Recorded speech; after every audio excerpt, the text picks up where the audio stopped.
1,000% APY promises, right? Ooh, A good timing. million percent There you guaranteed go. fixed Then you're return. totally good. Compliance will be right on your side, man. Really good timing because There we you go. literally There you we go. literally just went live, so we were able to capture all the illicit promises there. Oh, nice. Nice. So let me just go ahead and lead us in. So friends, welcome, welcome. It's Friday, which means it's another Llama Party. Llama Parties, of course, is open Discord chat. So if you catch this on YouTube or whatever, you see the notification and you're like, hey, these look like some smart, fun people talking about DeFi. We'd love to just join the conversation. So, of course, it's been a crazy week in DeFi. When is it not? Ton of action, and we've if you've been watching the Leviathan News live streams, we do a really good job of like diving into the daily headlines. But here in the Llama Party, like we get a chance to kind of like go in greater depth because sometimes they can go for a few hours and whatnot. And I'm really excited about today's guest because we hung out in Argentina about almost half a year ago, for ETH LATAM, where we got to be on a panel together about stablecoins. And just one of the smartest people I know in all of DeFi. And he's been working on a protocol called QiDao, which has just turned 2 years old. And I don't believe you're that much older than that yourself. Are you, Benjamin? How old are you? I'm actually 2.5. Two So, and a half. I really hit the ground running. Yeah. But you are like a Zoomer, right? Technically, or are you Gen Alpha? I'm 25. I don't know where I land there. Got it. And whereabouts are you? Because one of the like coolest things about what we talked about is you basically don't have a home base, right? Like you are a citizen of the world at this point. Yes, sir. Yeah, I find myself always going to different places, meeting teams. Right now I'm actually with the Kyber team. We're in Southeast Asia talking about liquidity and having some homemade pho. Okay, okay. So does that mean you're in Vietnam? Yes, sir. Oh man. I had to keep you guessing, man. I can't just, tell you. It's got to be a little bit exciting here. So funny story. I don't know if it's funny to anyone but me, but so I spent this January in both Thailand and Hong Kong. 3 weeks in Thailand, then like 2 weeks in Hong Kong. It was a blast. But I think I'd mentioned to you when we were hanging out in Argentina that like I use Duolingo to try and get like conversant with the languages. But Duolingo doesn't have Thai or Cantonese. So instead, what I did was I studied some Vietnamese just in case, like while I'm in the region, I happen to like trip and fall into Vietnam or something. It does happen, it's a small region and if you trip, you never know. I mean, Cambodia just happens. But It, it's funny you say Thailand. I'm a Thai maxi. I I will tell everybody knows me as like always chilling in Thailand. oh yeah, Thailand's great, but I don't think I could handle the heat. Yeah, it's pretty hot. Although after a while you just get used to it. Like I was in Montenegro right before this and it was so cold, man. I don't care if it's 40 degrees, man. I'll take it. I'll take it any day.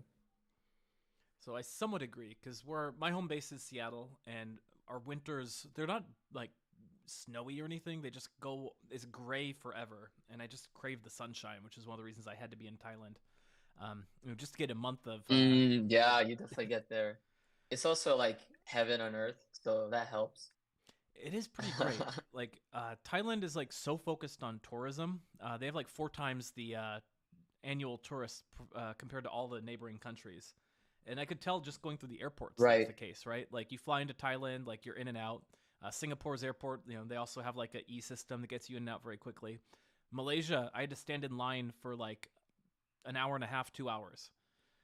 So it's like pretty clear Damn. which countries want you there because they want to extract money from you, and which countries don't even care. And you made an interesting point there because Duolingo is probably the best application ever. Like in terms of like UX, gamification, I mean, they really are like just an amazing platform. But where they fall short is they don't have Thai. Like, how do you fumble so big, like such a big ball man, like not having Thailand? So you know what actually happened is since then I started doing Mango in addition to Duolingo, and Mango actually Same.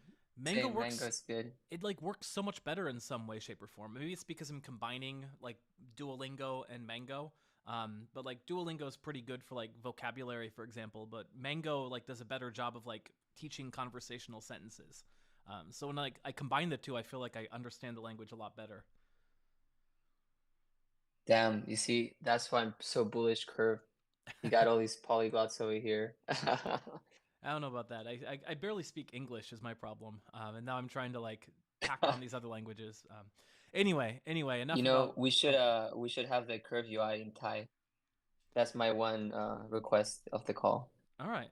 I'll go ahead and ask the team about that. I think it's just Chinese, both Mandarin and Cantonese, as well as English right now. And they're That's pretty actually good. We don't even have Chinese, and our name is Chidao. there's actually a fair amount of questions about internationalization because like, and I wasn't really equipped to answer it, but like some questions were coming up just in terms of like basic things, right? Like, should you kind of like default the units, like, you know, commas versus decimal points is like just one example. Should you try and auto detect which region you think the user's in and show them that accordingly? And I was kind of against it because I feel like if you mess it up there, like say someone's using a VPN and they think they're doing 1.001 tokens, but there's a comma inserted in there, so it looks like 1,001 tokens. Like you might like lead to weird issues like that. So I feel like it's actually like better to force the American centric standard onto the UI, but I don't know.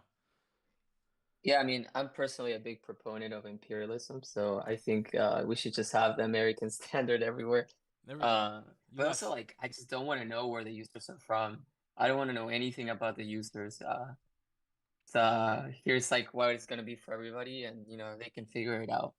Because it's kind of scary once we start knowing too much about people. Yeah, it's sort of a sea change for people who like worked in Web 2 and are going to Web 3. They're like, "What do you mean we can't install Google Analytics?" And Curve's like, "We don't have Google Analytics. We're fine. Yeah, we know what's going on very well because it's all sitting there on chain. Like, why would we need to know what like demographics or whatever?" Right. DBank and DeFi Llama are my Google Analytics. Yeah. So I feel like we're burying the lead a bit. Qidao just turned 2. You mentioned a little bit about you don't care who your users are, but for the people who aren't familiar with Qidao, why don't you tell us a bit about the protocol? Yeah, it's funny. I was just saying I don't care where my users are from, but I think the biggest thing about Qidao is the users. So for those that don't know, Qidao is a collateralized debt position stablecoin protocol, very similar to Liquidity or MakerDAO in that you can lock up collateral and mint stablecoins against the value of those collateral. And you can do so at 0% interest for like 99% of our offerings. There are some like corporate banking-ish loans that we do to teams that want to borrow against the value of their treasuries, like CRV, like LDO, like Metis, etc. OP are other uh, examples of that as well. But yeah, I mean, the biggest thing is the users. Like we were just saying, like even though we don't care where they're from, they really make up Cheeto because we're not so big. We don't have like billions of dollars in TVL like Maker, for example, but we have a lot of users. I mean, like right now, Liquidity, not to compare, just to give kind of like an example, Liquidity has 1,000 people that are actively borrowing today against Ethereum, right? MakerDAO has 2,700 people borrowing actively against their collaterals. We have over 10,000 people borrowing against their collaterals. It's not even close. And so that's, I mean, when I say the users are at the heart of what makes Cheetah special, I really mean it. So let's dive into that a bit. Is that mostly then small market borrowing? So people are like, especially because you have like such a sidechain presence. I think you have 10 different chains I saw on DeFi Llama. Is that just because like it's sidechain, so it's cheaper, like they can like lend for a few pennies? Exactly. I mean, that's like the core of it. That early on, when we were choosing where to deploy, we said, you know what, everybody's gonna be on Ethereum. And even to this day, there's no really any other major stablecoin protocol that's living outside of Ethereum. Most of them are just on Ethereum, like Liquidity, MakerDAO, etc. And then it's just really been us that's been spreading across these different chains. For good reason. I mean, it's still so early, and it's like incredibly difficult to create a protocol that's both automatable, but also like, flexible enough to update with the times, right? Because, bridging has changed a lot. Cross-chain messaging for governance has changed a lot. Thankfully, we have people like Curve, people like Aave that have done a lot to, do research into these kind of cross-chain governance structures, and that helps out projects like us because then we have something to look at, and it helps our R&D a little bit. Okay, so tell me, what are you using for bridging? Is it multi-chain? So right from the beginning, we knew that bridges suck, and that stuff like what happened with multi-chain was going to happen, right? Because no bridge is perfect. I mean, everybody's going to tell you, our bridge is the first native bridge, but like if you're bridging from Avalanche to what's another L1 like Phantom, there's no such thing as a native bridge. They're all just bad. And so we decided to go with this canonical structure where we basically provide a certain amount of liquidity for bridges to kind of swap between chains. And the bridges that we chose were multi-chain, Stargate, Stellar, and soon we'll be adding Axelar as well. And that's great because as the technology develops, we can switch to the best technology, or as like bad things happen, like it has happened with multi-chain, we can remove liquidity. Like we removed 99% of the liquidity we had in multi-chain, even though there's absolutely zero problems with the multi-chain bridge for my. The part that had an issue was it's almost a different bridge altogether. And it's on chains that nobody uses. I can't even remember the names of the chains. But still, PR, people like to freak out on crypto Twitter, so we removed our liquidity. Right, and then there's also like the bank run effect, right? Where people see a tiny little like insignificant chain fails, but then everyone says panic, panic, and the protocol Exactly. spirals quickly, right? So does that mean and that's what happened? So you architected QiDao in such a way that it's not it's not terribly susceptible if a bridge collapses. You're generally okay, right? If multi-chain were to disappear completely tomorrow, nothing would happen to QiDao. If all of the bridges that currently support swapping MAI between chains were to disappear tomorrow, nothing would happen to QiDao. Nice. And so, and we made it like that because we knew that bridges are awful. Now we are taking a look at these new ZKL2s as a way of maybe changing some things that we do, because there's no such thing as a better bridge than an L2 bridge, right? And so, for example, on the Polygon ZKVM, instead of having our canonical structure where like the protocol is the only one that can mint the token on that chain, for the ZK EVM chains, what we're going to do is have the official bridge transfer MAI and Chi from Ethereum onto those chains. Got it. Now, you said you don't know much about your users, but like in your experience, like are the users of kind of these side chains and L2s, are they like very willing to bridge funds, or are they much more like they maybe have all their funds natively on Polygon and they just stay on Polygon? Yeah, so actually we don't know anything about like who our users are as like people, like demographics, but we know a lot about what they do with their tokens.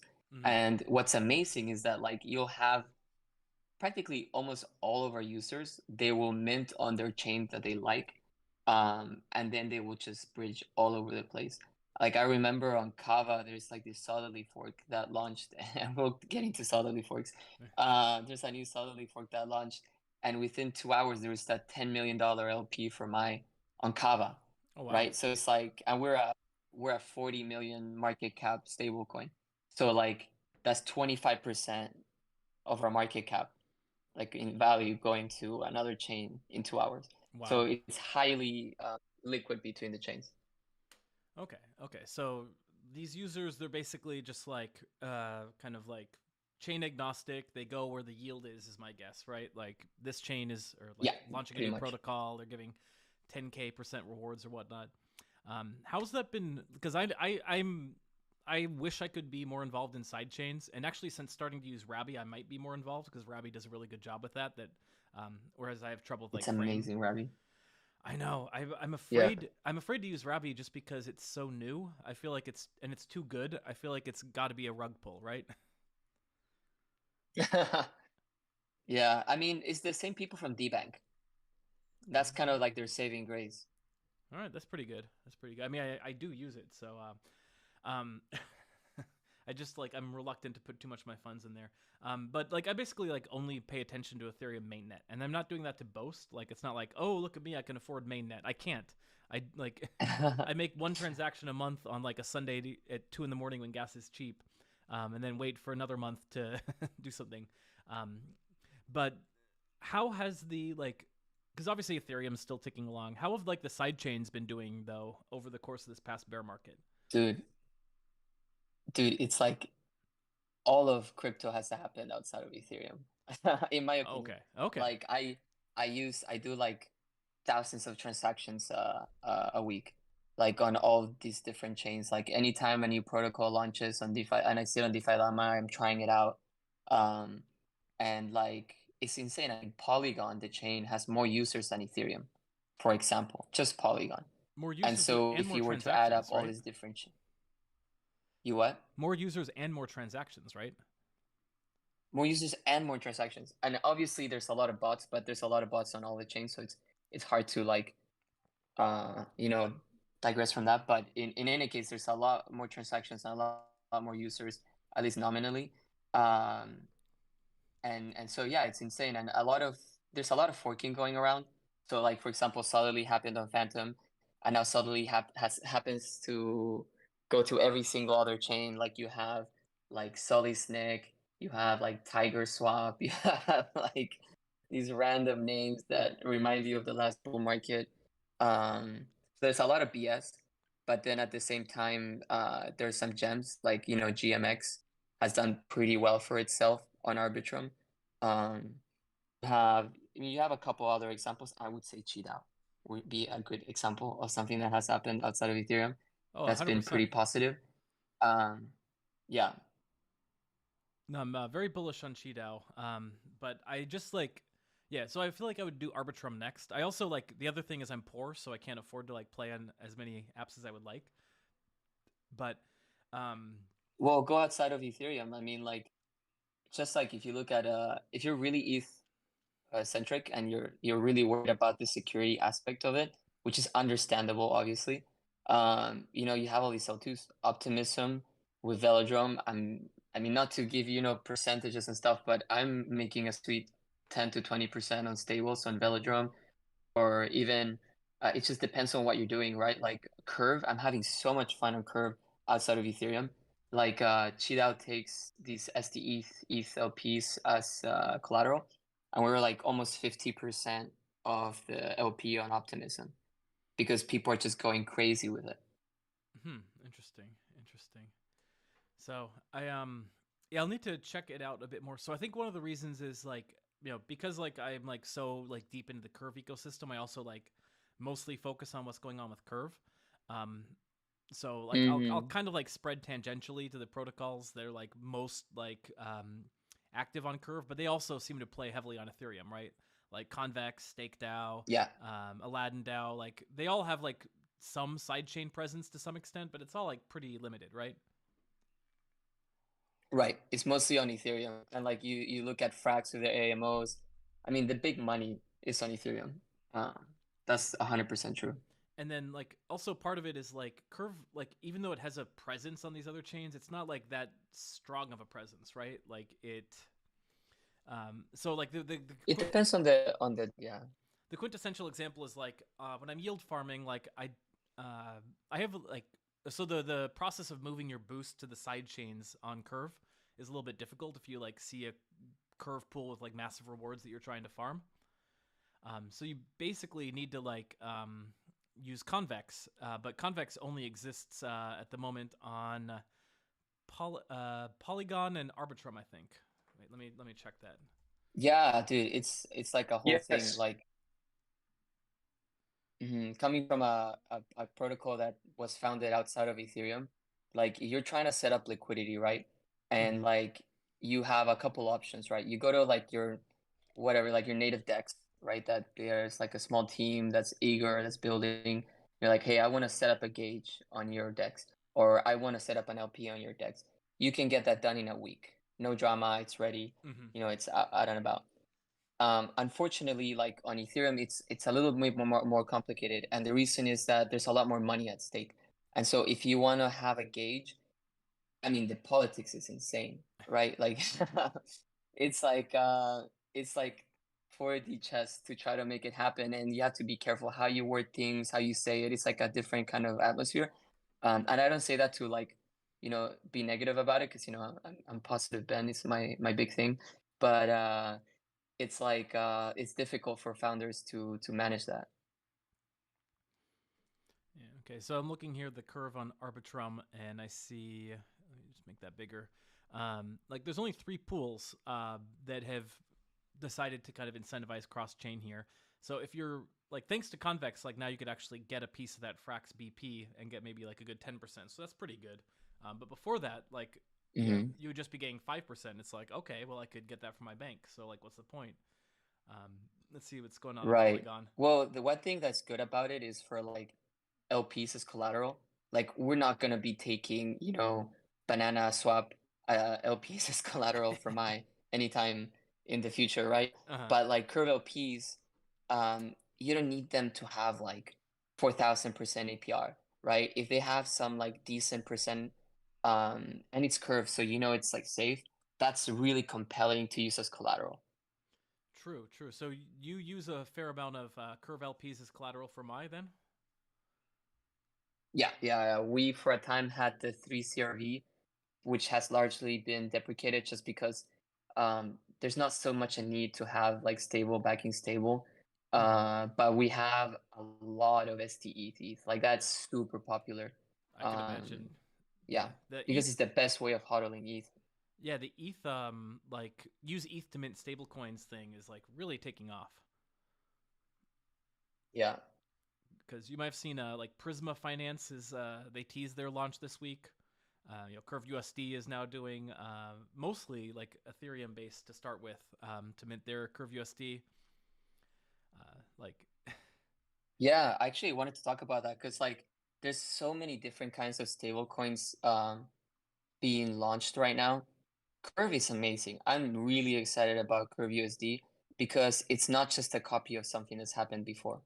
It's completely different, and I think it's going to help Curve extend their liquidity significantly.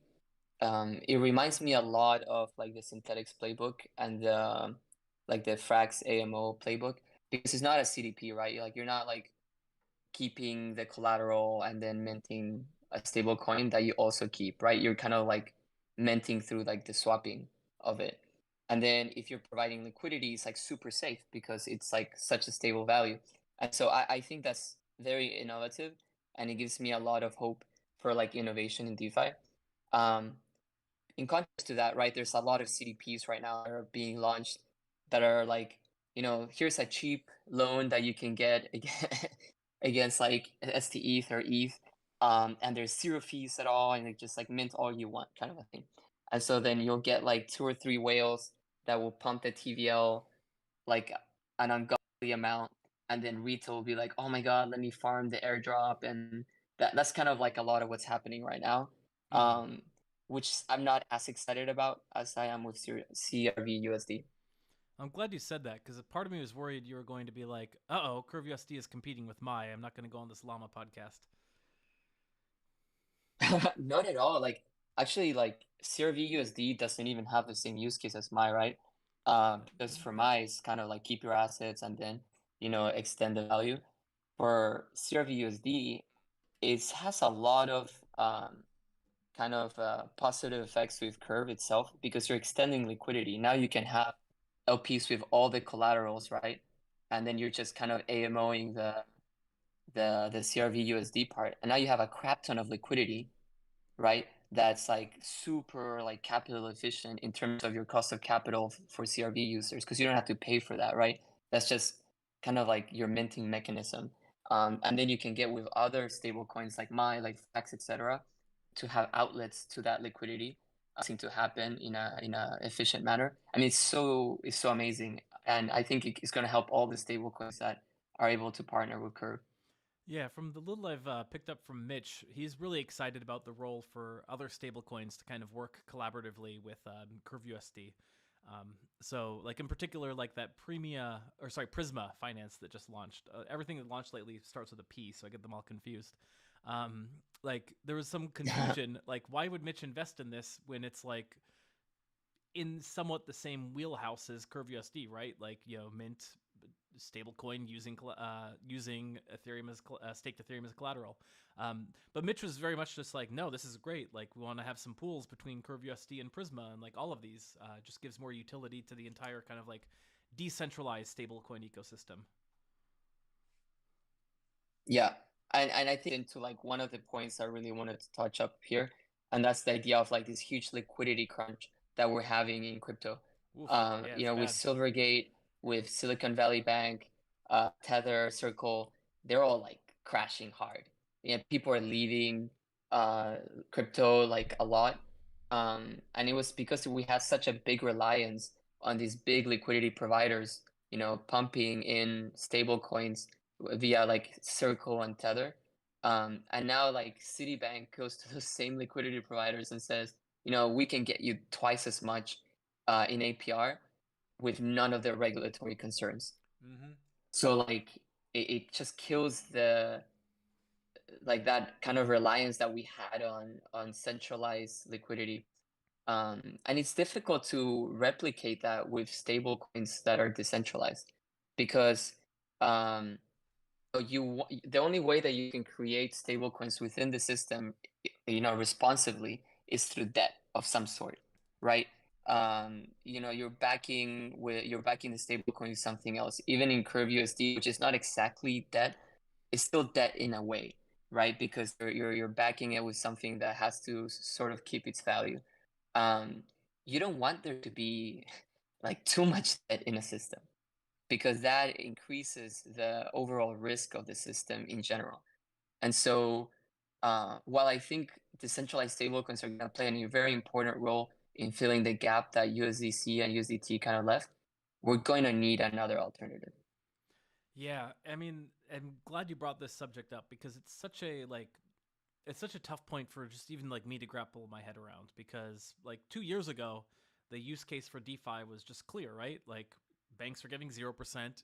Even if you're getting 1% in DeFi for like a lower risk option, like it's still better than zero. Um, Nowadays, like I still like am a believer in the things like the composability, the decentralization, um, all the building blocks that people are building on top of it, the fact it's open on weekends and evenings. But all of that's not going to matter because like if you can get 6%, like you say, from a bank with no risk, like what's going to get liquidity flowing into DeFi? Like they're not going to flow into DeFi just because it's composable. They're only going to flow where there's yield, and Right. I don't I don't have a good answer to how the yield like hits funny enough, like the DAI upping their blanking on the acronym, the DSR rate to 3%. DSR. Like Yeah. that's actually going to be the biggest shot in the arm for DeFi in the past year, probably.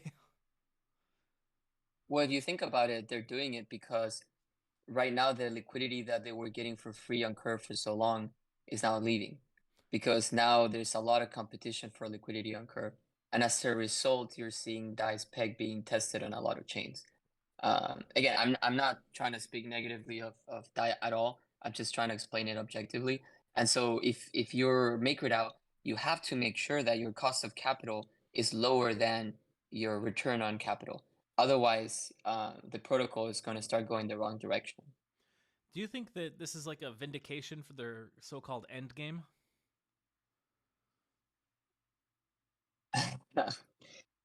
Oh my goodness, I'm positive Ben, so I don't want to say too many things about Endgame. Um, man, I think it's very ambitious. Endgame is, and I like the idea of like throwing things at the wall and seeing what sticks. because if you compare that with the let's just launch more CDPs that are backed by LSTs, I'd rather the end game, because it's just so boring to see all these new CDPs just doing the same thing, and playing for the same liquidity. I mean, it's not even a spaghetti against the wall. Like, it's like we are going all in and betting the entirety of everything on this, the outcome of this. Yeah, I mean, but if you think about it, like it's not like the CDP model is like a significant percentage of MakerDAO today. 25% of MakerDAO's loan book today is one loan from real world assets. It's like a Copenhagen company. It's 25%. And another like 20% is the rest of the real world assets. So like almost half of their business model is not this CDP stuff. And so in the CDP aspect, it's only like half. It's not that big of a percentage. And in terms of revenue, it's not that big either, because the average loan for the CDP part is under 3% APR, whereas they're charging like closer to 5% on a lot of these real world asset loans. And so you could argue that this on-chain CDP stuff is not that significant to MakerDAO. Interesting. I never heard that argument before, but it's a good one. I spent all my time, looking at these stable coins and kind of seeing what's going on. All right, so let's discuss then the absolute state of stablecoins in 2023. So, did you have it on your bingo card that like USDC was going to decline by this much relative to Tether? Yes. Okay. I mean, relative to Tether, it was a coin toss. But like the fact that these were going to decline was for sure to happen. And that's because two completely different crypto worlds happening at the same time. In one side, we have the institutional crypto, which is like these huge protocols on layer one on Ethereum that are backed by, Jump, by, you name it, like these large institutions that bring billions of dollars into the ecosystem. And those people have huge opportunity cost, because where they can invest in crypto, they can also invest in anything else in the world. And so their dollars have huge opportunity cost. Outside of Ethereum, on these layer twos, where Cheetah is, where a lot of these other applications are, our users are very different. Our average loan is $3,000. Our smallest loans are like a few cents. And the people that are taking those loans out are in Argentina, are in Turkey, are in Southeast Asia, where it's not about us competing with the 5% that a bank can give you, because there's no bank at all. There's no other option at all for them to save their money against inflation in their countries.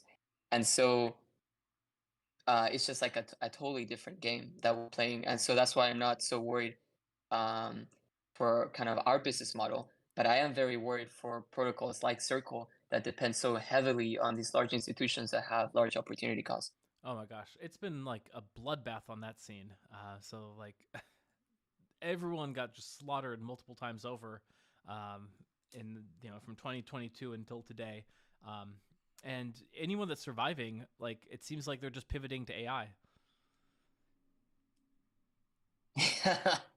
Yeah, it's just like slapping something on the product list to see like, hey, we're still innovating.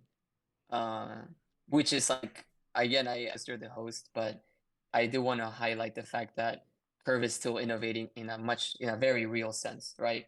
CRV-USD is innovation, and it's innovation with like a capital I. It's not just like let's put the AI sticker on it. Yeah, I'm interested to see like I was a little disappointed with the rest of DeFi. So after Curve came out with like the V2 pools, which I thought was like another capital I innovation, like I expected other like protocols were gonna like try and like mimic it in some way, shape, or form, and erode into Curve's like market share by trying to like copy the mechanics. And it didn't seem like other protocols tried to do it, right?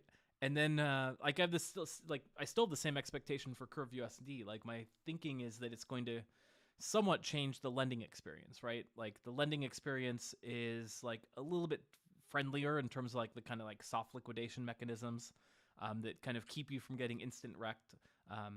But I don't know if that's going to happen. Like, I think that the like insta-rect model works pretty good, right? Well, the thing is, like, it's a different game. Like, you have like different kinds of people, right? Curve is playing the whole innovation game. You guys are actually improving the protocol and improving the way it works. Uniswap as well, they're improving the way that the protocol works. Aave as well, they're improving. The majority of DeFi builders, they're just focusing on the tokenomics part, right? All these solidly forks, they're not innovating. Adding concentrated liquidity to your solidly fork is not innovating at all. All it's supposed to do is pump the token so you can make more money. And the center of a lot of these dexes is not to improve how market making works or how liquidity swapping works. It's supposed to increase how many bribes a token holder can get for the purpose of pumping the token's price so that the team can make more money. Is frankly put a lot of grifters, right? And so why would they go through the trouble of understanding this big brain thing that Curve is making when they can just fork UniV3, whose license just finished, um, and make a couple $100, and then go to the next chain, change their identities, and make another solid fork and do the same thing. It's like one step above Pepe, right? Like Pepe is just like a vanilla ERC20 token, which gets the extreme left wits in the space. Um, they're like one step above that in terms of like copying something that takes like a little bit more intelligence to understand, but still just a copy pasta at the end of the day, right?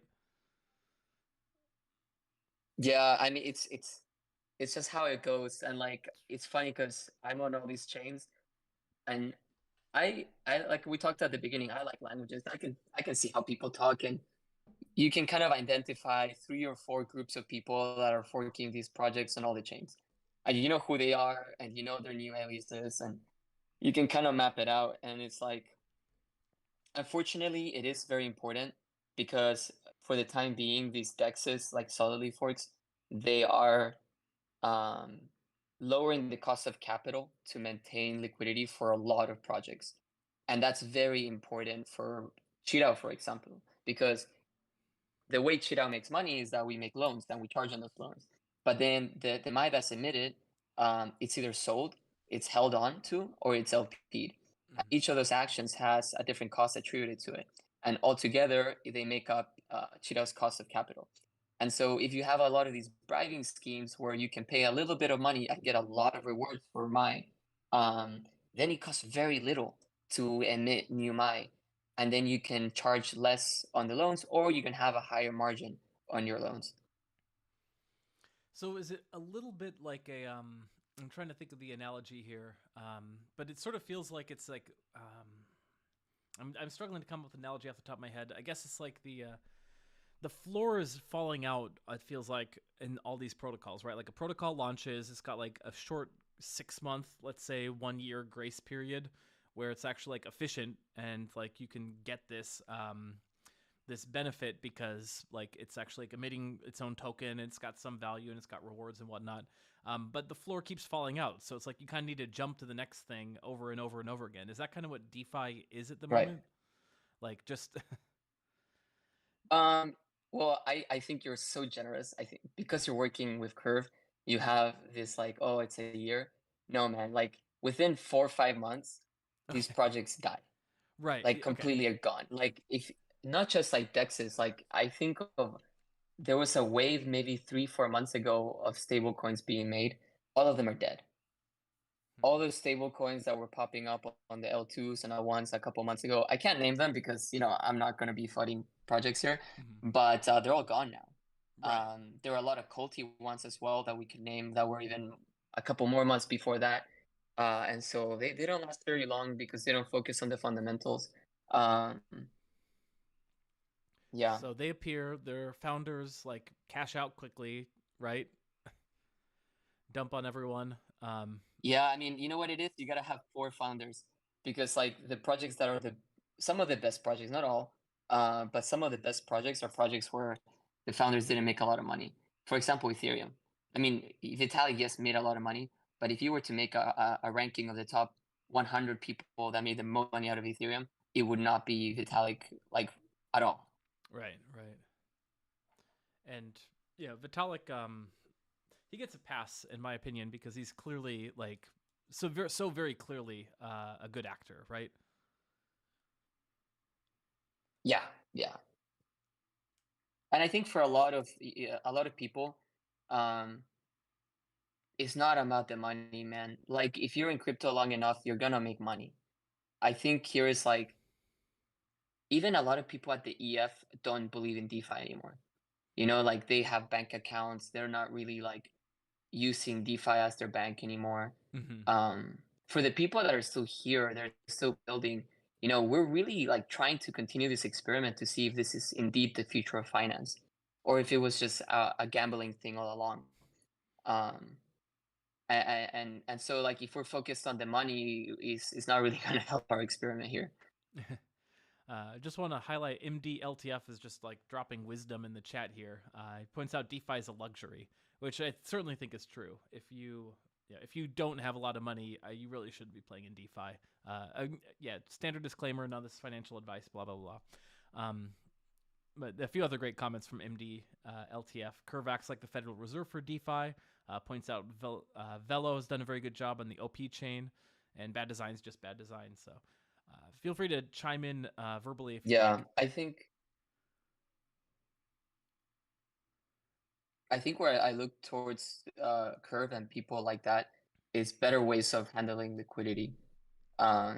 Because right now the reason people are going to Velodrome, I mean I love Velodrome, the team.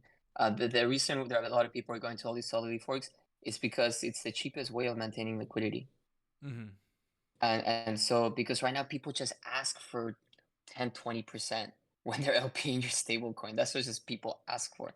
Oh, and yeah. if you don't have that, you know, you're not going to have liquidity. And so yeah, maybe there are better ways of achieving that. Maybe there's ways that we could change, you know, the market sentiment around what percentages we need. But Yeah, it's going to take some innovation. Let's get back to that question you had. Do you believe in DeFi? Do you think, because clearly you're like actually like doing this sort of DeFi that impacts regular people, right? Like the people who are like in developing worlds and need loans. So you're like in that slice of DeFi that actually has a use case for billions of people. But do you believe it can like replace traditional finance and banks and all that? I 100% use DeFi. So there we go. Like my bank is crypto. Okay. I do Beefy, Curve, cheat out to get loans. I 100% use DeFi. I don't have a single cent in a bank account because I don't think it's a good deal. And I use it for everything. I mean, like I buy assets with loans from cheat out. I get yield on Curve for my stablecoin holdings. I hodl ETH via Curve and cheat out, and even use Aave for some things as well. And I know people, a lot of people that use it in South America, for example. Even if it's not a lot of money, like just borrowing against Gains Network DAI, for example. Like I know so many examples of people using DeFi as their main bank. And in fact, not only do I believe in DeFi, I find it weird when people have a bank account. Because even at today's state of DeFi, I think it's a million times better than anything you could get at a bank. So I've had to deal a lot with banks in the past few months, and it's I hear you on that. Like the process of sending a wire transfer feels like it's out of the Stone Age. So I do agree with you on a lot of pieces. But let me just drill down on the pieces where there's a delta between TradFi and DeFi. So I think the biggest one is under collateralized lending, right? Like most Americans would not be in their houses if it wasn't for under collateralized lending. Because like if you make $50,000 a year or $60K, whatever is the median salary, you're not going to be able to afford a house that costs like, $600K without such extended leverage. I don't think there's ever really going to be a good solution to that with the DeFi. Yeah, it would be hard. I bet, like, think about it like this. DeFi today is like this thing where people think it has to be immutable. People think it has to be completely automated, but it really doesn't. I've worked at a bank. I used to do M&A, right, in New York, and I know how finance works. And it's like, you want to get a loan from Citibank? Well, Sally from marketing is going to be calling, Robert from compliance, and they're going to be sending a little paper over, and it's like this whole like manual thing that needs to happen for you to get your loan. Um, if anything, DeFi can just be an automation, a place to automate that, and it's safe. It's incredibly safe. Like you can trust, like a medium bank, a credit union can trust having their money there and their processes there. Um, and as a way of automating it, if anything else. Okay, so you can move some of the components It on doesn't have chain. to be what we have today. So you can move several of the components on chain. Right. I'd agree with that. But at the end of the day, the decision to basically like give someone more money than they're worth and know that you can like essentially like go hunt them down in person if they don't pay and kick them out of their house, like that's not something that's easy to replicate on chain at all, and never will be. It's not easy to replicate at all, and I think that's kind of like the disillusionment part of like this technology, that like no, not everything's going to be able to be on chain, and no, like this is not like the thing that solves everything. um but Right. like just to give an example of ZK technology, right? ZK technology is an amazing way of making decisions on whether somebody should get a loan or not.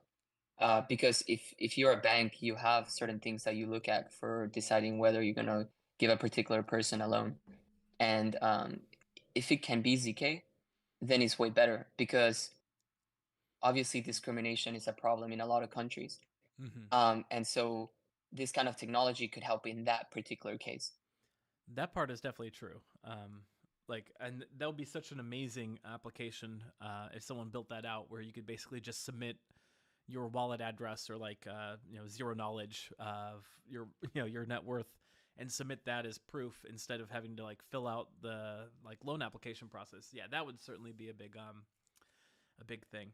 Okay, so agreed and granted that like there's things that are better off chain, things that are better on chain, and because of like the way the regulatory environment is, like it's at least that's like my impression of like what's driving the split.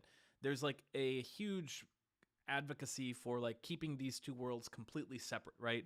Like keep on chain stuff entirely on chain. Don't even like Dan Elitzer just had his thing about like don't even deal with price oracles. Like we want to keep the on-chain world on chain, keep the off-chain world off chain. But most of what people need is still in that like off-chain bucket, right? People need food, people need cars, people need houses. Um, whereas on chain you can buy NFTs, JPEGs, you can buy Ponzi schemes, you can buy yield farming is nice. But at the end of the day, aren't those like tangibles people need to live like going to win out? Well, look at the internet. I mean, crypto is literally just the internet, right? But just like the back end is more fancy and it's supposed to be more secure. But from like a user point of view, there's absolutely zero change, right? Mm. Between using the internet and using blockchain. The only difference is, um, the data policies are probably going to be much better. Privacy, stuff like that. Um, like we said, like the discrimination factor could be alleviated a little bit through ZK technology. So there's like these little things that can help out, and it would interact just like the internet interacts with the real world today. I mean, if you have a bank account, you're not going to the bank, right? You have like an application, and everything you do throughout the history of your interactions with the bank um, is on an application. It's on your phone, and I think it could be the same thing with crypto. Yeah, that's fair. That's fair. Most people are citizens of the internet more But than they are. it might not be in the US. U.S. is Yeah, it might not be in the US. It might not be in Europe. U.S. is killing itself. It's like so sad to see. Yeah, because like this can be the tool, just like AI, right? Like this can be the tool that like completely democratizes finance, or it can also be the tool that completely oppresses an entire generation, right? Because I won't name specific countries because I'm not trying to make enemies here, but there's certain countries that might use crypto to like create a CBDC and completely control what people do with their money, for example. But then you have other countries like Montenegro, for example, that could adopt this as like the backbone of their financial system. Yeah, I one of my like predictions that I don't even think is that like outrageous is that there's going to be some country or countries that just really get catapulted from third world to first world status because they embrace crypto. Um, like it might even be El Salvador, right? Like El Salvador, they obviously been leaning into Bitcoin really heavily. I haven't gotten to travel to El Salvador. You probably have because you've been to more countries than me, even though you're like a third my I age. actually haven't. I haven't been to El Salvador, but I'm very happy to see like I mean obviously there's a lot of kind of like drama happening, but the as a country, the numbers don't lie. They're getting better and better. I wish they hadn't chosen Bitcoin I because it's know. like such a volatile token. Like they could have done stable coins, but alas, they did Bitcoin. I actually think Argentina could be the big winner here. I'm pretty bullish on Argentina too. I mean, but it's got some problems that we need to overcome because isn't it something like 70% to 80, So many 90% problems. of their citizens are employed by the government, depending on like the region. That's true. So like Yeah, they're very socialist. Uh, yeah. I just look at like the sovereign individual. I don't know if you've read that one. They talk about how Yeah. difficult it's going to be for like sovereign individuals because you get pushback from people who depend on the system, right? So if you have a country where like the supermajority of people depend on the functioning of the broken Argentinian system, I think it's going to be really tough to get a significant portion onboarded onto like a crypto backbone. But if they do, like Argentina, flat hands down, is like the kind of country I think could just emerge as a superpower. Well, think about it like this. 17%, 1/7 of Argentina's population today has crypto. 17%. Mm-hmm. So like we're getting there, and I mean, they have everything. They have oil. They have all the food they can produce. They need to produce. They have boundaries set by large mountains. They have oceans for trade. I mean, they have everything to become a superpower. And if they haven't, it's because right now the world financial system is controlled by the people that are in power, right? Countries that we all know. I And don't have to name, but yeah. And if all the major powers nuke each other to smithereens, no one's going to be sending a stray nuke to Argentina. You know what? That's what I've always been saying. I'm from Chile, Mm. and that's why I'm so bullish South America, because in an event where everybody's nuking each other, who's gonna give a shit about Chile? Like I nobody's know, gonna right? be sending a nuke to Chile. I was thinking about it while I was down there. I was like, man, this would be like, wouldn't be the worst thing in the world if World War III broke out and I'm just sitting here enjoying some nice ribeye steaks. Uh, We did have some really nice steaks that day, didn't we?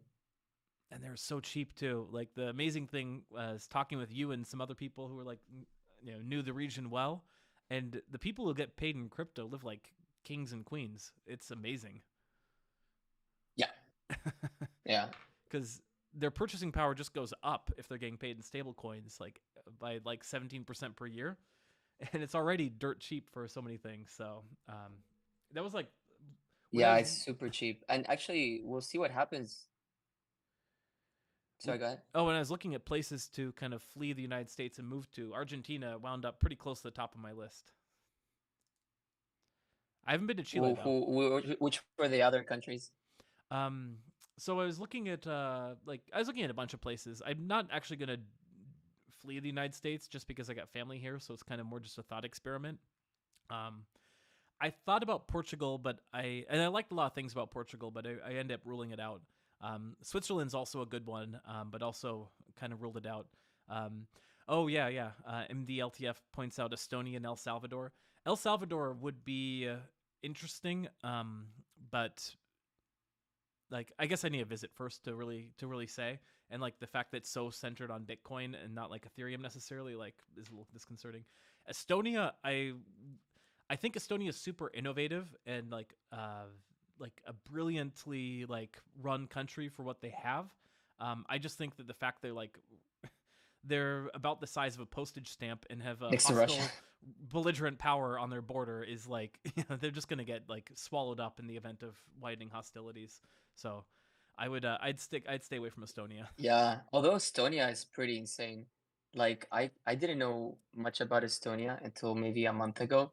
But like they have like an outsized share of unicorns. Like they have, I think like They're 17 full. unicorns, something like They're this. they're full digital. Like since 2019, they're the only country in the world that's completely uh, digitized their whole system. And yes, it's a small country, and this is where you have to test these experiments out with certain different size of populations. Because you look at like my home country, Canada, and you look at the United States, my neighbor. And there's like a 10, 11 factor. We can do things because we're 11, 10 times smaller than the United States, and they can do things because they're 10, 11 times bigger than Canada.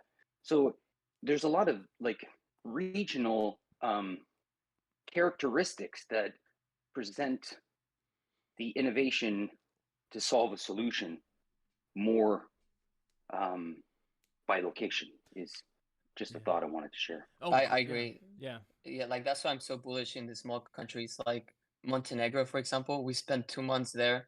Like there was like a little co-working group that we had, and yeah, they're doing a lot. And they're a country of like 600k people, so they can actually make it happen. Okay, I got to ask about Montenegro because I want to just real quick, Kiro Cuss, while we're on the subject. The reason I rolled out Portugal is because I was at the time looking into they like really super favorable tax rates for like crypto and especially like expats going into the country. But I didn't see any assurances it was going to stick around. And sure enough, it looks like they're getting rid of those loopholes. So I didn't really want to renounce my U.S. citizenship, move to Portugal, and then like end up getting stuck in a bad situation. All right, Montenegro. Last time we talked, you talked about partying with Do Kwon. Were you partying with Do Kwon in Montenegro? So no, Dokkan had nothing to do with the Montenegro stuff, but it's funny because I think it was 3 days before we got to Montenegro, the man gets arrested.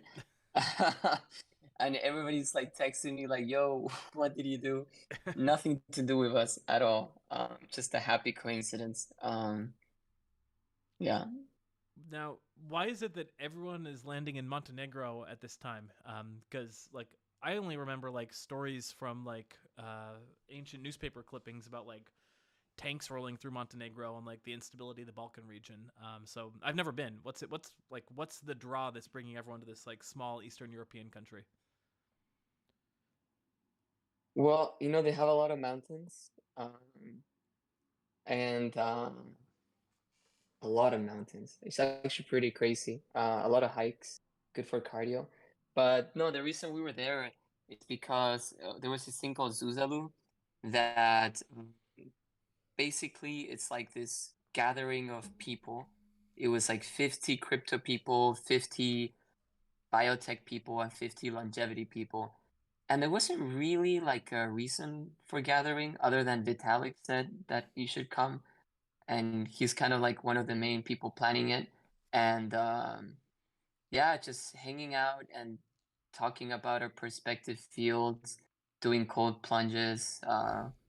Yeah, no, I don't know why we didn't. It's just, some friends of friends that you should come, and we came, and that was it. Okay, so you were at I guess we Zuzalu. just don't know how to say no. That's the reason. Okay, so you Yeah. were okay. Um, what I'm curious, what do they talk about on the longevity thing? Because I'm like always interested in longevity as a topic. You're too young to worry about longevity, but I'm like 5 times your age, so I gotta start paying attention. I don't know about that, man, but I think about that stuff, and we You're learned at a the lot. I think what they really highlighted was is like all these PhDs people that think we should give more funding to longevity was the okay. biggest takeaway I got. But yeah, kind of being more like focused on how you take care of yourself is something that was really good because when you're reading into a lot of this stuff by yourself, it's kind of like it takes a lot of time and it's not that good. But if you have a huge group of people that are coming together and they're all focused on this, and maybe one or two people are like the experts and they tell you what to do, economies of scale, right? Yeah, interesting. I need to just like go back and like watch some of the videos because I think all the videos are public, right? Anyway, Yeah, I think so. I'll go take a look. But you should read through the new Peter Attia book on longevity. It's really good, and it like provides a good, quick summary of all the important points as to like his understanding of the state of all the research and whatnot. Because you're at the age at 25 where you can actually like, if you do the right things now, you're gonna get like huge benefits for the rest of your life. Right. Cold plunges. That's the one thing I kept. I'm a huge cold plunge guy now. Okay.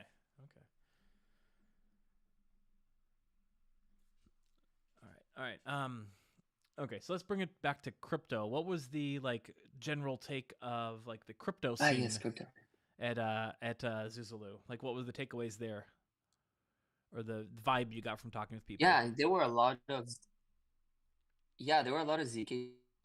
I mean, like big hotshot people, like some so hotshot I never even heard of, and like yeah, some embarrassing moments. But yeah, a lot of ZK people, a lot of like consensus layer people, different chains, mainly Ethereum, and so they're mostly focused on improving crypto, improving infrastructure. A lot of nerds. Not a lot of DeFi people. I think we were the only DeFi team at all in Zuzalu. Like Frax came to visit for a little bit, but it was just us, so it was kind of weird to talk about crypto for 2 months and not really talk about DeFi.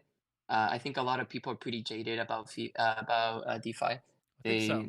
They don't really follow it. They're kind of like just done with it. Yeah. It's sort of a dirty word in a lot of ways, and I feel like it's a lot of the issues crypto has in terms of like the regulatory like crackdown that's coming against us. It's like our fault, right? Like we we have all these like this space that like is perceived in fairly as like a lot of Ponzi schemes, people losing money, rug pulls. So it's not a surprise to me that like you see the madness and mania of like Pepe coin, and people are like want nothing to do with what we're building. Actually, I think that the regulations are amazing. And I'm talking about the only regulations that we have, which is Europe at the moment.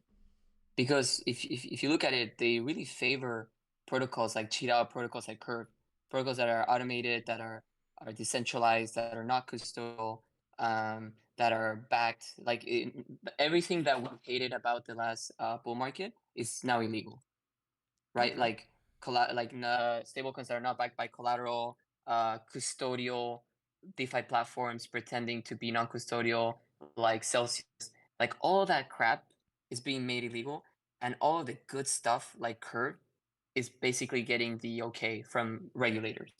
Interesting. So I think they're going to force us to become like to have better standards, and the protocols that we already know are good are going to be the standards, and then the protocols that are bad are going to stop rugging people that don't know.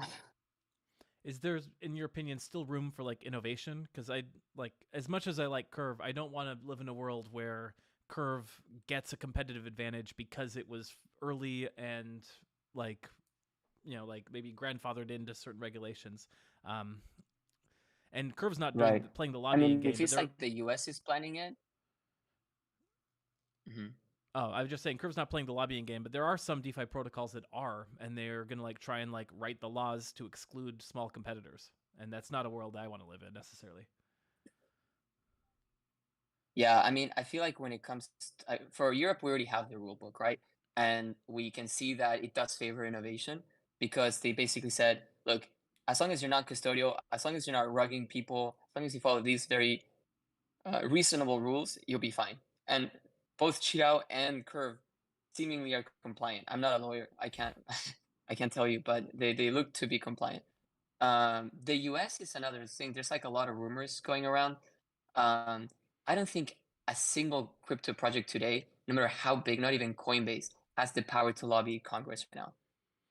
No. Not at all. Because what do they care about, right? They care about the donations that they get. And the donations comes from banks. They come from like very wealthy investors that have like hundreds of billions of dollars.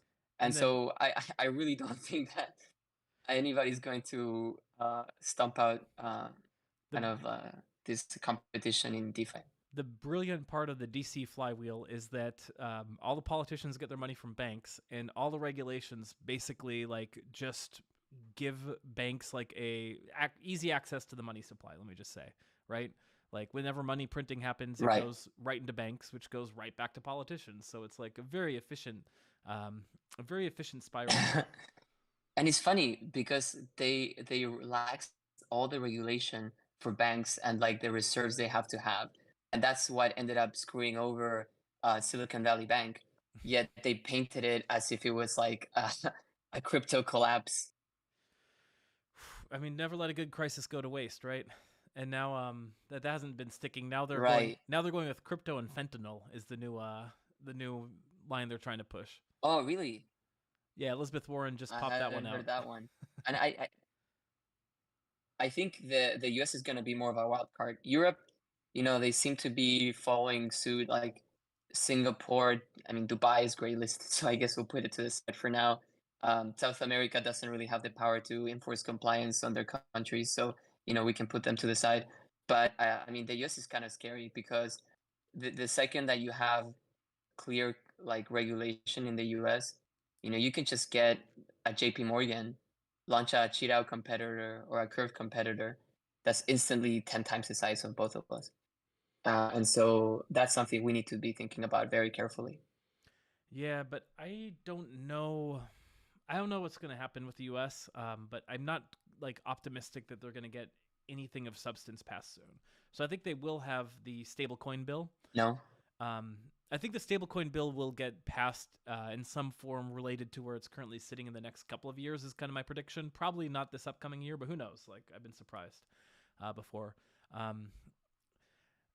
And that one is not too bad. Mostly, like there's like a few ambiguous readings in there that could kill all of DeFi, but mostly it just like applies to like it applies to the circles of the world, and it's very explicitly, by my reading, an attempt by a company like Circle to try and block out small innovation, right? Like Circle wants that like to enshrine their position, and basically wrote the law to like support like USDC.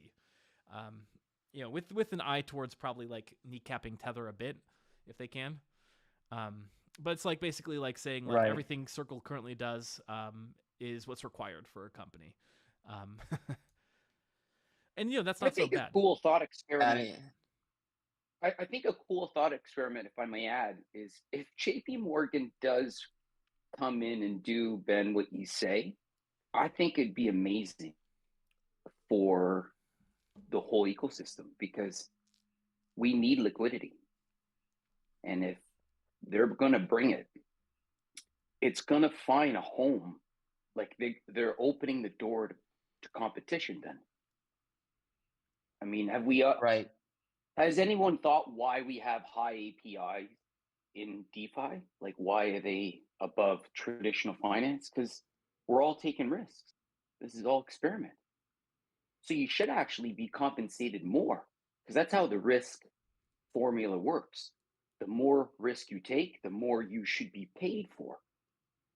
So, this is a new business, a new industry, it's new tech, it's a new innovation, it's a general purpose technology. Like this, the chain has opened the flower to all kinds of possibilities, right? So I think personally, I'm an optimistic dude, but I would say that if JP Morgan comes with 5 billion or 20 billion, let's see what happens. But I I like that can't see that. optimism. I can't see that being bad, actually, over and out. Yeah, I think it all depends on how, I guess, regulations let us play with it, right? Like in a world where the banks come to play with us, amazing. In a world where the banks come and they're like, okay, thanks DeFi for setting the standards, we're just gonna take that and throw on our own. That would probably be bad, but yeah, you're right. I mean, we should be optimistic and try to keep things positive because that's uh, Like you never know. it's You never know. allegoric to the thought experiment of what happens if they actually like put some regulation regarding some ETF that can be uh, attached to Bitcoin. Like that is a massive liquidity Oh, that unlocking would be event. amazing. Yeah, that would Yeah, be yeah. I great. actually And think I think that's similar to your JP Morgan illustration of coming in and trying to compete with Curve. So I feel like it's to an Over and out. extent, yeah. I mean, It just depends on the circumstances, right? Like if Right. if JP Morgan is competing with Curve because they just got legislation enacted that like completely outlawed and made it illegal to interact with Curve, but made it permissible to interact with JP Morgan's like Curve competitor, like that's not so good, right? But if it's like open playing field, No, that's obvious. yeah. Yeah. If it's open playing field and JP Morgan tries to launch a Curve competitor, like that would be super bullish in my opinion. Like Yeah, solidly that'd flat. be Yeah, better. we're on the same page. Thank you. Yeah, and the ETF is actually such a good example. I was talking to somebody at a last conference, and we're talking about how ETFs could be a much better way of getting liquidity into the system than centralized stablecoins like USDC. Because right now, the way that we get money into blockchain, right, is somebody puts money in Circle, they emit USDC, and now we have money to play with. But if we had this like funnel to buy, Ethereum, buy Bitcoin via these ETFs, I mean, that would have the same result. Could be pretty nice. Yeah, I think the open question that I'm kind of curious to see is like, is JP Morgan in any kind of regulation going to be allowed to like build their stuff on Ethereum, or are they going to have to use like their private Quorum blockchain? Because I feel like that also changes like just the equation. Because no one cares if it's on Quorum, right? Like it's just I haven't like... heard Quorum in so many years. Curve To cap, be honest, wouldn't the Darwinian theory approach work where the best tech would win? I didn't hear all your So like question. mainnet, I was submitting, wouldn't that open up kind of like a Darwinian reaction to the point where uh, it becomes like a competition, and so I don't know if you have. I've lost my train of thought. Sorry. Well, let me try and pick it up and see if I can answer what I think you're asking. Like if it's like an open playing field competition between private permission JP Morgan like Quorum type blockchain and a like open Ethereum, I see Ethereum winning and trouncing it hands down. Like the U.S. government, in trying to incentivize like a private Quorum, like they do have like some powers at their effects, right? Like they could point their money printer towards yields to anyone who jumped onto Quorum, and no one can beat the U.S. money printer, right? So like that would That's exactly what I was saying, Curve Cap. So thank you. okay. So I did read your mind. Like no one's beating that money printer, right? Like I just in seeing like the history of how like the U.S. like gives out money, there's so much resistance, especially in Congress, to allowing any poor people to get a breadcrumb, right? Like they're only going to be doing like yield rewards if they can guarantee that the richest 0.1% are the only ones who can earn those yields. Otherwise, it's not going to be allowed. In my humble opinion. yeah, I guess it's to be seen if like crypto can be beneficial enough to those people that you're mentioning, right? Because I think right now crypto is very beneficial to people that are like somewhat wealthy to like wealthy, but not like I'm talking in global terms, right? Not Right. like in American terms. And so like if you're very poor, you're not in crypto because you can't save money. If you're extremely wealthy, you're not in crypto because there's there's not enough liquidity for you to do anything. Right.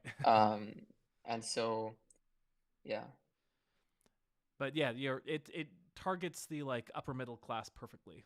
And I think that's why US has such a big footprint, even though it's Yeah. like been de facto illegal here, or becoming de facto illegal here. Yeah, I mean a lot of the usage is in the US. And then we'll see. I mean, it would be such a shame if the US were to stamp out all this innovation because historically, I mean, especially in finance, New York, right? It's like the head of like, finance in the world with maybe like London on the side with the FX trading, right? It would be such a shame if we didn't have that. But it's not wouldn't be too big of a surprise. Like I'm getting into the I'm only like 10% through have you read the Ray Dalio book, the most recent one about like why nations fail? Oh man, of course I read it. Okay, so Yeah, you're a I'm lot very further through interested than in that line of thought. I mean, yeah, you just can't read through that book and be like, oh yeah, it's so obvious. Like, of course the United States is like, shooting itself in the foot, because that's kind of what all empires do at the stage they're in. Yeah, I mean it's hard to tell, right? I mean Ray Dalio has like any model, right? It's, you can't predict the future with previous events. At least you can't in finance. History to some extent. History's even We'll tougher, in see. my I'm pretty opinion. bullish the US. Yeah, I'm pretty bullish the US right now because I think the whole world It's is not kind the of a mess at the same, moment. but it rhymes. Yeah, but it's Right. like It rhymes. Yeah, that's a good point. it's just really tough to build any kind of predictive model off of history. Like you can kind of notice parallels, but you can't really do much about it. but but no, I agree Well, I with the mean, optimism. that's the eternal objective in traditional finance, right? Like you can see the statistics, like active managers beat the respective indexes. So, but people keep trying, Yeah. right? Even though it's stacked against you, it's just people think they can do it, and there's only a small portion that do, and that's what makes the whole system go. But to Benjamin's point, like about being optimistic, like I'm pretty optimistic about the U.S. long term. Like U.S. does a decent job of self-correcting a lot of things that it gets wrong. So even if it's currently like getting this completely wrong, if it starts getting the crap kicked out of it by Estonia and El Salvador, um, and Argentina like become like rising in power, someone's going to do something about it within the United States, and U.S. will correct. And like when the parallel I try and draw is like United Kingdom was the world power up until basically World War II, and it is no longer the world superpower, but it's still fine, right? Like, I mean, they like have. Yeah, it's not like it like completely died off. Yeah, it's not like they're not living in like mud huts anymore in the United Kingdom. Like it's still a great place to visit. It's still a great place to live, I'm sure. So I could see a Yeah, I world. mean one thing to note that I don't think Ray Dalio sufficiently covered was immigration. Yeah, And like the US has a constant inflow of like brain power from all countries. Whereas these like empires, I mean immigration was not a thing. Like just was not a thing. You did not say, okay, I'm gonna go live in France now because I found a job there. Like it just really didn't happen in the past to the extent that it's happening today. oh, 100%. And if the United States has this really amazing ability to kind of integrate these generations of immigrants. Like there's there's some friction, of course, but like more so than other countries, like it just has this like capacity to like bring people in, and oftentimes like people who are like super motivated and like want to build a better lives for themselves, who end up like building a better life for themselves and improving the country in the process. So as long as I continue to see net inflows of migration into the United States, like that's a sign to me to be bullish. Once I see people fleeing more than they're coming in, that's when I'm like, okay, I should pack up and get out. That's actually a really good tell sign, right? Like the inflow and outflow of people. But have you been to the U.S. recently, Ben? Because last time I talked, you were kind of like, maybe I shouldn't go back. Actually, I go a lot. I have a lot of friends there. I went to university there, so I tend to go a couple of times a year. Okay, okay, that's good to hear. Because if you were actually steering clear, that would be a red flag. No, no, I don't steer clear. There is a country that after last week, I'm kind of nervous about going to, that I won't name because I don't like to talk bad about the country in a public setting. But let's just say if a country starts arresting crypto people, I'm not necessarily going to be going there a lot. Montenegro. No, Montenegro. Montenegro is great, bro. They're not gonna arrest any crypto people. Oh, They fuck. got they Other got than dough. never mind, Dokwan. They did get dough. No, but last week, bro.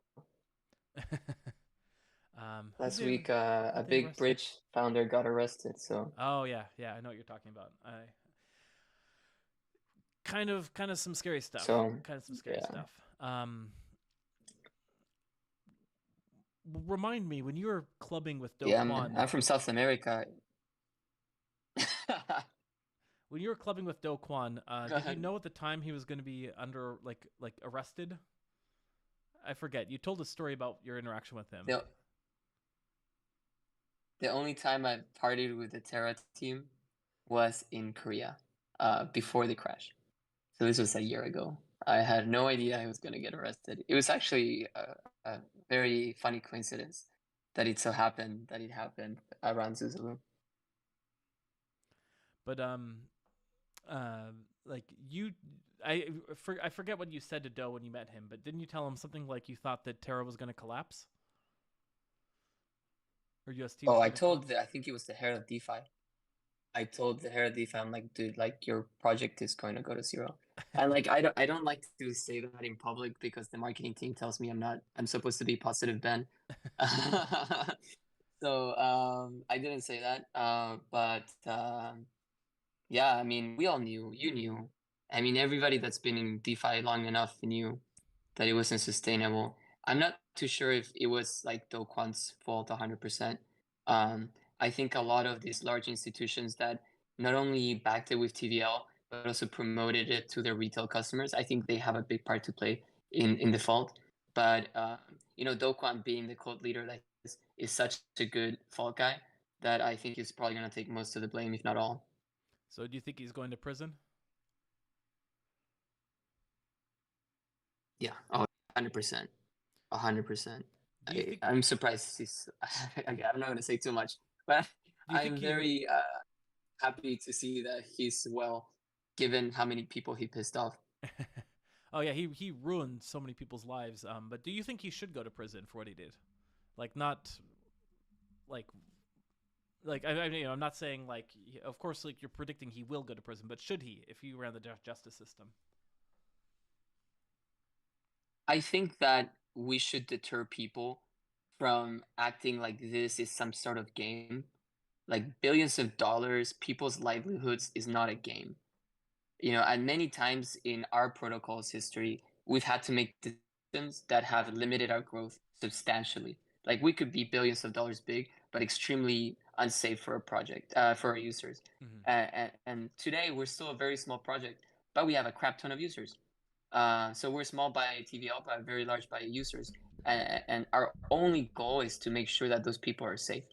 And if we create an environment in which there is impunity, in which people can lose $60 billion of, you know, retail customers' funds and get away with it, then it's just going to happen more. And just because of that, I think we need to build some sort of deterrence and send this guy to jail. Mm-hmm. So that makes sense. But then let me flip this around and hypothesize that let's say DeFi summer starts up again. My fine, Qidao grows to billions in market cap, and like you're feeling pretty good. You still have all these safety mechanisms in place. You're not like doing it in a way that compromises your ethics or conscience. But then hypothetically, let's say someone finds a rare bug or exploit that you didn't notice, drains everything, um, and all of a sudden, all of your users, because you're up to 100,000 or a million users, they're all calling for your head. They're saying this guy's a criminal. They should have had more audits. They should have like found this bug. They ruined my life. Um, are you worried that Do Kwon the vengeance against Do Kwon might create a situation where like people are like, all right, let's go ahead and find and arrest Benjamin, even though he didn't commit a crime. Like we gotta take him out, and that's the precedent. Are you like worried at all as a DeFi Yeah, founder? I think that's a very obviously I'm worried about that. And that's why I'm really glad we're not as big as like you guys or like MakerDAO, because the stakes are different. Um, I mean, I would argue maybe the stakes are higher because like we have so many users that can only put so little money. So I think as a percentage of their net worth, we probably have a bigger stake in their net worth than, you know, the average user on L1. Um, but to answer your question, I think there's two very big differences there. One is like the regulatory frameworks that we have, like in Europe, for example. Um, Terra was very very specific example in which, you know, the founder walked away with billions of dollars. we've seen the Twitter threads. I mean, we've seen the on-chain data. This guy walked away with billions of dollars that he made on the backs of these people that he was dumping on. The Terra Luna Foundation, or what was it called? The Luna Foundation Guard, something like that. They were going to all these chains, setting up LPs, getting DEXs to incentivize this so retail can come, and they would just start slowly rugging on them, slowly selling UST for whatever tokens they were LPing with. And so they were quite literally stealing money from people. And so that's why I think it's a bit different. Yeah, that makes sense. In a way, though, like, there's kind of like a saying. I forget the exact saying, but like, if you're going to like lose people's money, you're much better off like doing it at a giant scale than at a tiny scale, right? Like, if you, just because like if like you're someone like Sam Bankman-Fried's size, he's still billions upon billions of dollars, and he's sitting kind of cushy in house arrest at home. He's got the relationships with the politicians. He's got like that's I think that plays the part. But if you're bigger, you're a tougher target, right? And you've probably bribed some of the people, so they're not going to be able to come after you. For your sake, if you lost people like $10 million, like, that's an amount that the SEC or whatever regulatory agency could say, yeah, we could win that fight. Like, if we go after Ripple, they're gonna spend $250 million in lawsuits. We don't want that again. Let's squash the small fries just to send a message, because we can't get the big players. That's 100% true, and I think that it's one of the many reasons we're so careful. And so like people are like, oh, why isn't Cheetah 200 million TVL yet? Maybe maybe we don't want to tempt things. Maybe we want to just grow us at the safe rate that we can, and do things as safely as possible, because you're right. Like much easier targets than somebody that donated $1 billion to the current sitting president of the US, right? We're not in that position. Well, what I'm saying is you could make yourself a lot safer if you did get to that position. So why not just grow as fast as you can? That's what you're saying. Well, then maybe, just like make Cheetah under collateralized stablecoin and just shoot for the skies. 25% yield, 30% yield, right? No. What are the plans for Cheetah? Because now you're launched on mainnet, so you got like all the bases covered. You got a pretty good system that's battle tested. Users really enjoy using it. So what's the next plans? Yeah, I mean, first on the battle tested side, I mean, if you look at our vaults today, all of our vaults, you won't find a single cent of bad debt. Not a cent, not a single way of bad debt, like nothing. And that's hard, man. That's not easy at all. On like 10 chains and with all these almost 80 collaterals, like it is really difficult. I think for the longest time we've been this protocol that people use. Like as I said, we have all these many users, but it's like smaller people, right? It's not whales at all. And for the most part, you in financial applications, you make money from whales. You don't make money from retail. And so we are exploring some ways of scaling the protocol. Earlier this year, like maybe like 2 weeks ago, we became profitable. Like our cost of capital is now lower than our return on profit, which is huge. And Curve did play a part in that, because we have a lot of liquidity on Curve, and it's been very efficient for us in terms of cost of capital. But moving forward, we are toying with the idea of a V3 version 3. And we are already talking to Open Zeppelin about auditing that version 3.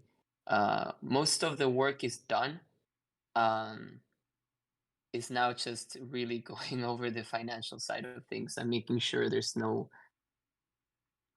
way of like taking advantage of the system. But I think this version 3 will allow us to intake large whales. Like I'm talking $100 million loans, without putting at risk the people that have historically used Cheetah.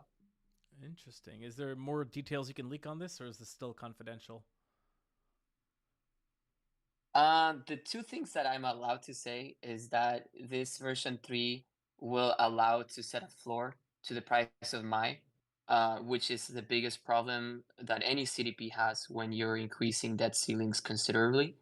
Um, and then the other part is that we're going to have more native ways of holding my in a way that it earns interest without necessarily having to go LP it on this week's new solidly fork.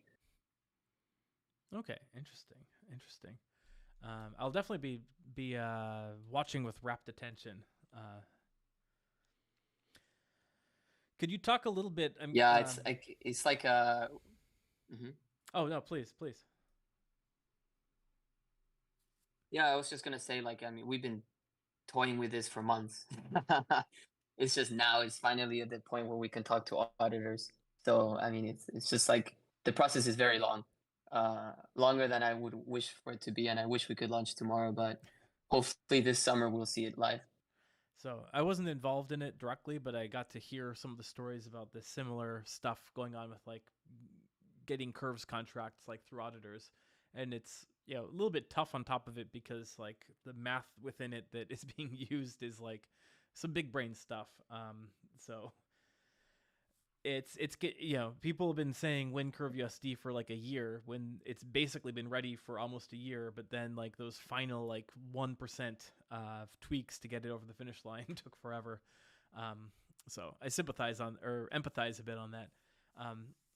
Let's talk backwards looking to like the ways that Mai has gotten to like such success through the Curve integrations, because you talked some about like the liquidity farming, but you utilize Curve very heavily on pretty much every chain that you have Curve, right? Like what are the aspects of Curve and its like infrastructure that have just talk it through to the people who don't know anything about Mai or how it interacts with Curve. Yeah, I mean, we've maintained, I mean, from a very like level one perspective, we've maintained liquidity on Curve on a lot of chains where there are not a lot of good options. Um, you could have a lot of native dexes on many chains, but they're not very efficient. They're not very safe. Um, the team's not as nice, and so that's been like the very minimum. A way of maintaining peg is something we use it just like many projects use Curve to maintain their peg and maintain liquidity. Above that, we've been pretty, I think, like on the edge of innovation in terms of like collateralizing Curve LPs. Abracadabra and Mim, Abracadabra and MakerDAO did have Curve LPs for a while, but they had like a major bug found right by chain analysis, I think, and they had to shut down the program. So right now we're the only like major protocol that takes Curve LPs as collateral. I know there was a couple that were taking it on Arbitrum, but within a month they got exploited because they didn't look at previous exploits, like the one, like the bug they found on Maker and Abracadabra. And every couple months you'll get somebody taking those LPs, not looking at that reentrancy bug, getting hacked, and then shutting down. So yeah, because of that, we remain the only ones doing it, and it's amazing because if you think about it, you have all these people borrowing against STETH. That's okay, that's fine, but like you can make so much more if you borrow against STETH on Curve. And not only that, it's safer because think about liquidating STETH on outside of Ethereum, where liquidity is not so easy to come by. You have to make sure that the liquidity for that token stays. And if it starts to falter, maybe it becomes more centralized, maybe it lowers in TVL, suddenly the slippage figures start to climb. And so you have to force people to repay their loans if you have an ability to force people to repay their loans, right? If you're accepting an LP, that's your liquidity right there to sell, right? Because you're selling SE for ETH, and ETH is connected to everything else that has ample liquidity, and so the risk is much less. How big is the Qidao team? Cheetah team right now, we have like around 12 people actively working on the project through various means. We even have a Have you watched Billions, the show? No, I don't watch much TV. Oh man. Well, we have a person that like their basic task is to make sure there's no drama at Cheetah. They handle like internal communications. They're actually a certified shaman. Um, they will take you to ayahuasca trips in Peru if you need. And because of that, we don't have a lot of drama internally at Cheetah. That's nice. That's nice. What's your specific role? Are you like you? Because I always think of you as like the 25-year-old Wunderkind CEO. Um, but is that accurate? So we don't have titles per se. Um, we're a couple of founders at Cheetah, and then we all have kind of like our piece of the pie. Like I focus mostly on strategy, on business development, and then a slew of things involving operations, all that stuff we don't like to do. We have some other people focusing on the development side, the smart contract innovation. We have people focusing on marketing, and like community management, um, and everybody has kind of like their decision points, right? Like you decide on those things, or the buck stops with you and that stuff. The buck stops with somebody else and some other stuff, and kind of how we divide power. But at the end of the day, I mean, everything's voted by the DAO anyway, so it's more for like a internal organization rather than decision making, because we can't really decide anything. Actually, the team is not the top holders of chi. There are people that have way more chi than I do. So in terms of decision making, we're not really up there. Okay, so you're actually like walking the walk of decentralization. We gave 90% of chi to the community. Nice, nice. And what I mean, powers? it's like, What yeah. powers does that give them over Chi? Yeah, so Cheetah today has like three big houses, right? It's like the the team, the people that invest their time, the people that are active community members in the forums, and then the people that have Chi, the governance token. And each of those kind of houses have their own powers. We're not like, I think DAOs don't have really standards, but if you were to look at like Maker or Sushi, which are like complete, like the token holders decide everything, we're not that, right? And so the way a normal proposal works, for example, is somebody that is in the community, that's an active community member, or somebody in the team, or perhaps a partner like her, can propose something on the forum, and then that will be debated, that will be edited by the people that are most active in the community members. And you can see that because you can track their activity on Discord. There's like rankings for that stuff. um, After it's been edited, approved, there, um, it's sent to like snapshot to be voted on by the chi holders. So that's kind of how everybody, but the chi holders are not the people that are starting with the ideas. They're the people that have like the final approval. Got it. Interesting. Interesting. Man, I sit there and I look and I think if I could be 25 again,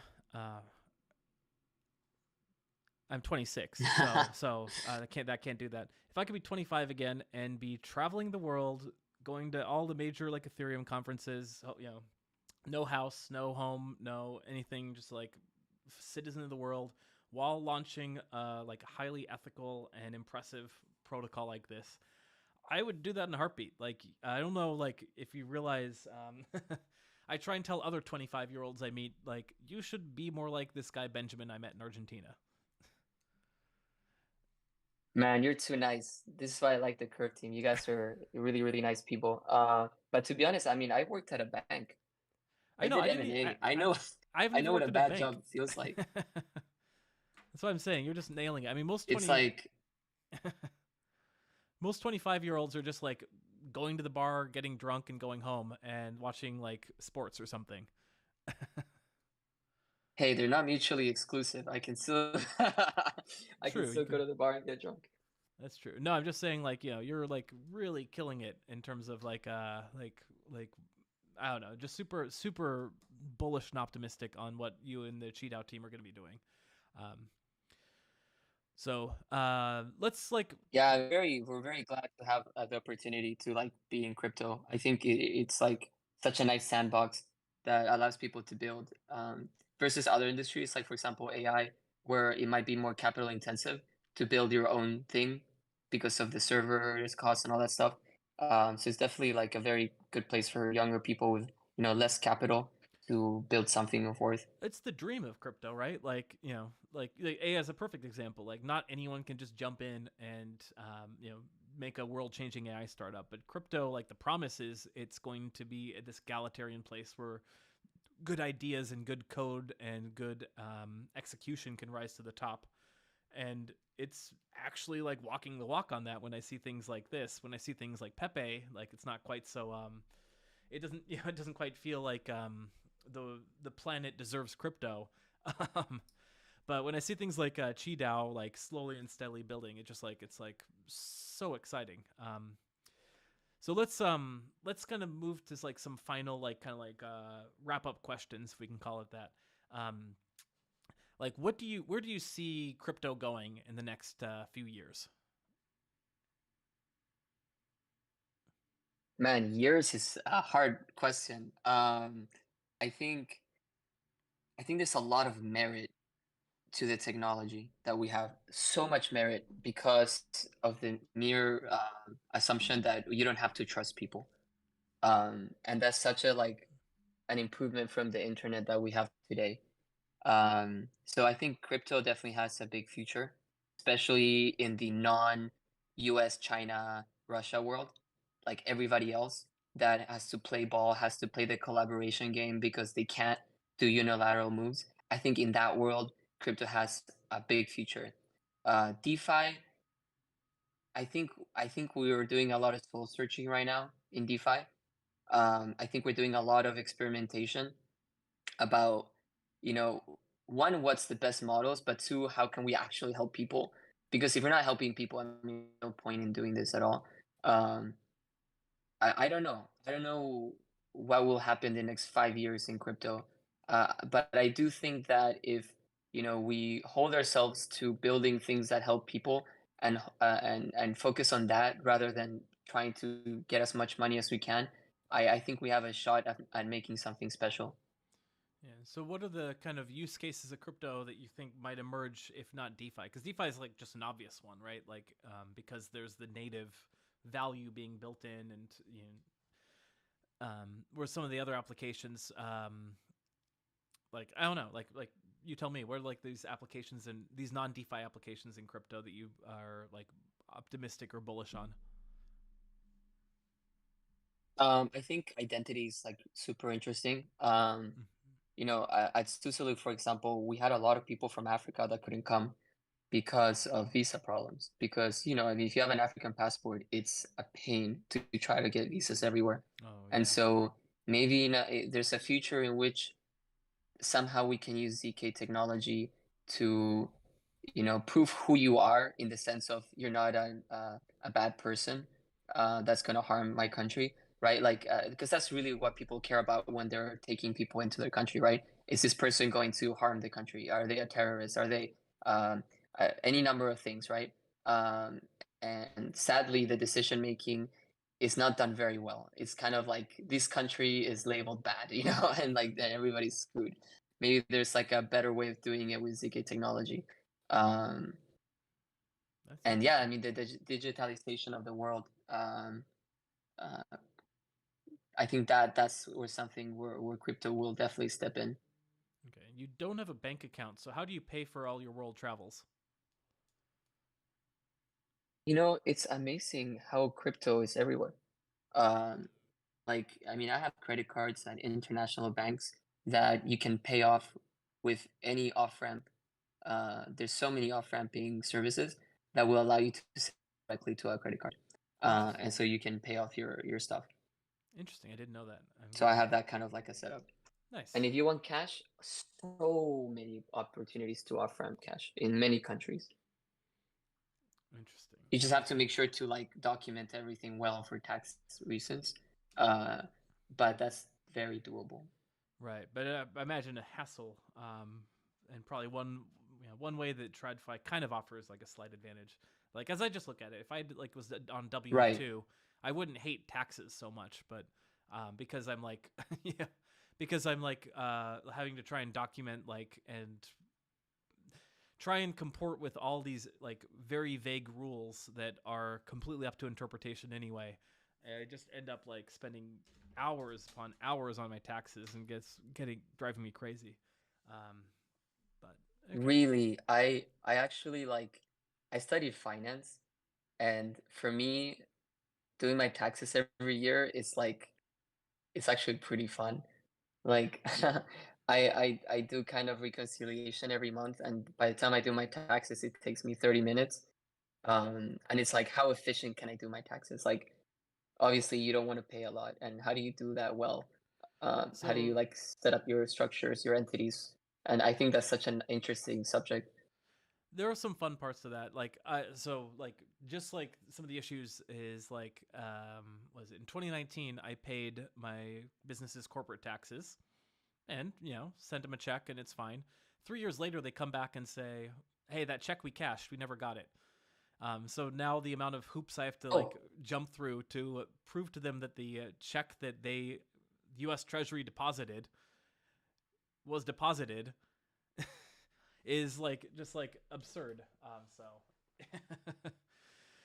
yeah, I so guess it depends on what country you are. Chile, luckily, is like one of the neoliberal capitals of the world, which I guess neoliberal now has like a bad connotation, but uh, I get the what you're saying. government Yeah. really stays out of your hair. Uh, No, there's like a concept that doesn't exist in America, or I guess it kind of exists, but like in Europe, for example, like people actually trust their government is going to provide them good services, so they like have a large implicit level of trust with the government and like are willing to let them do stuff.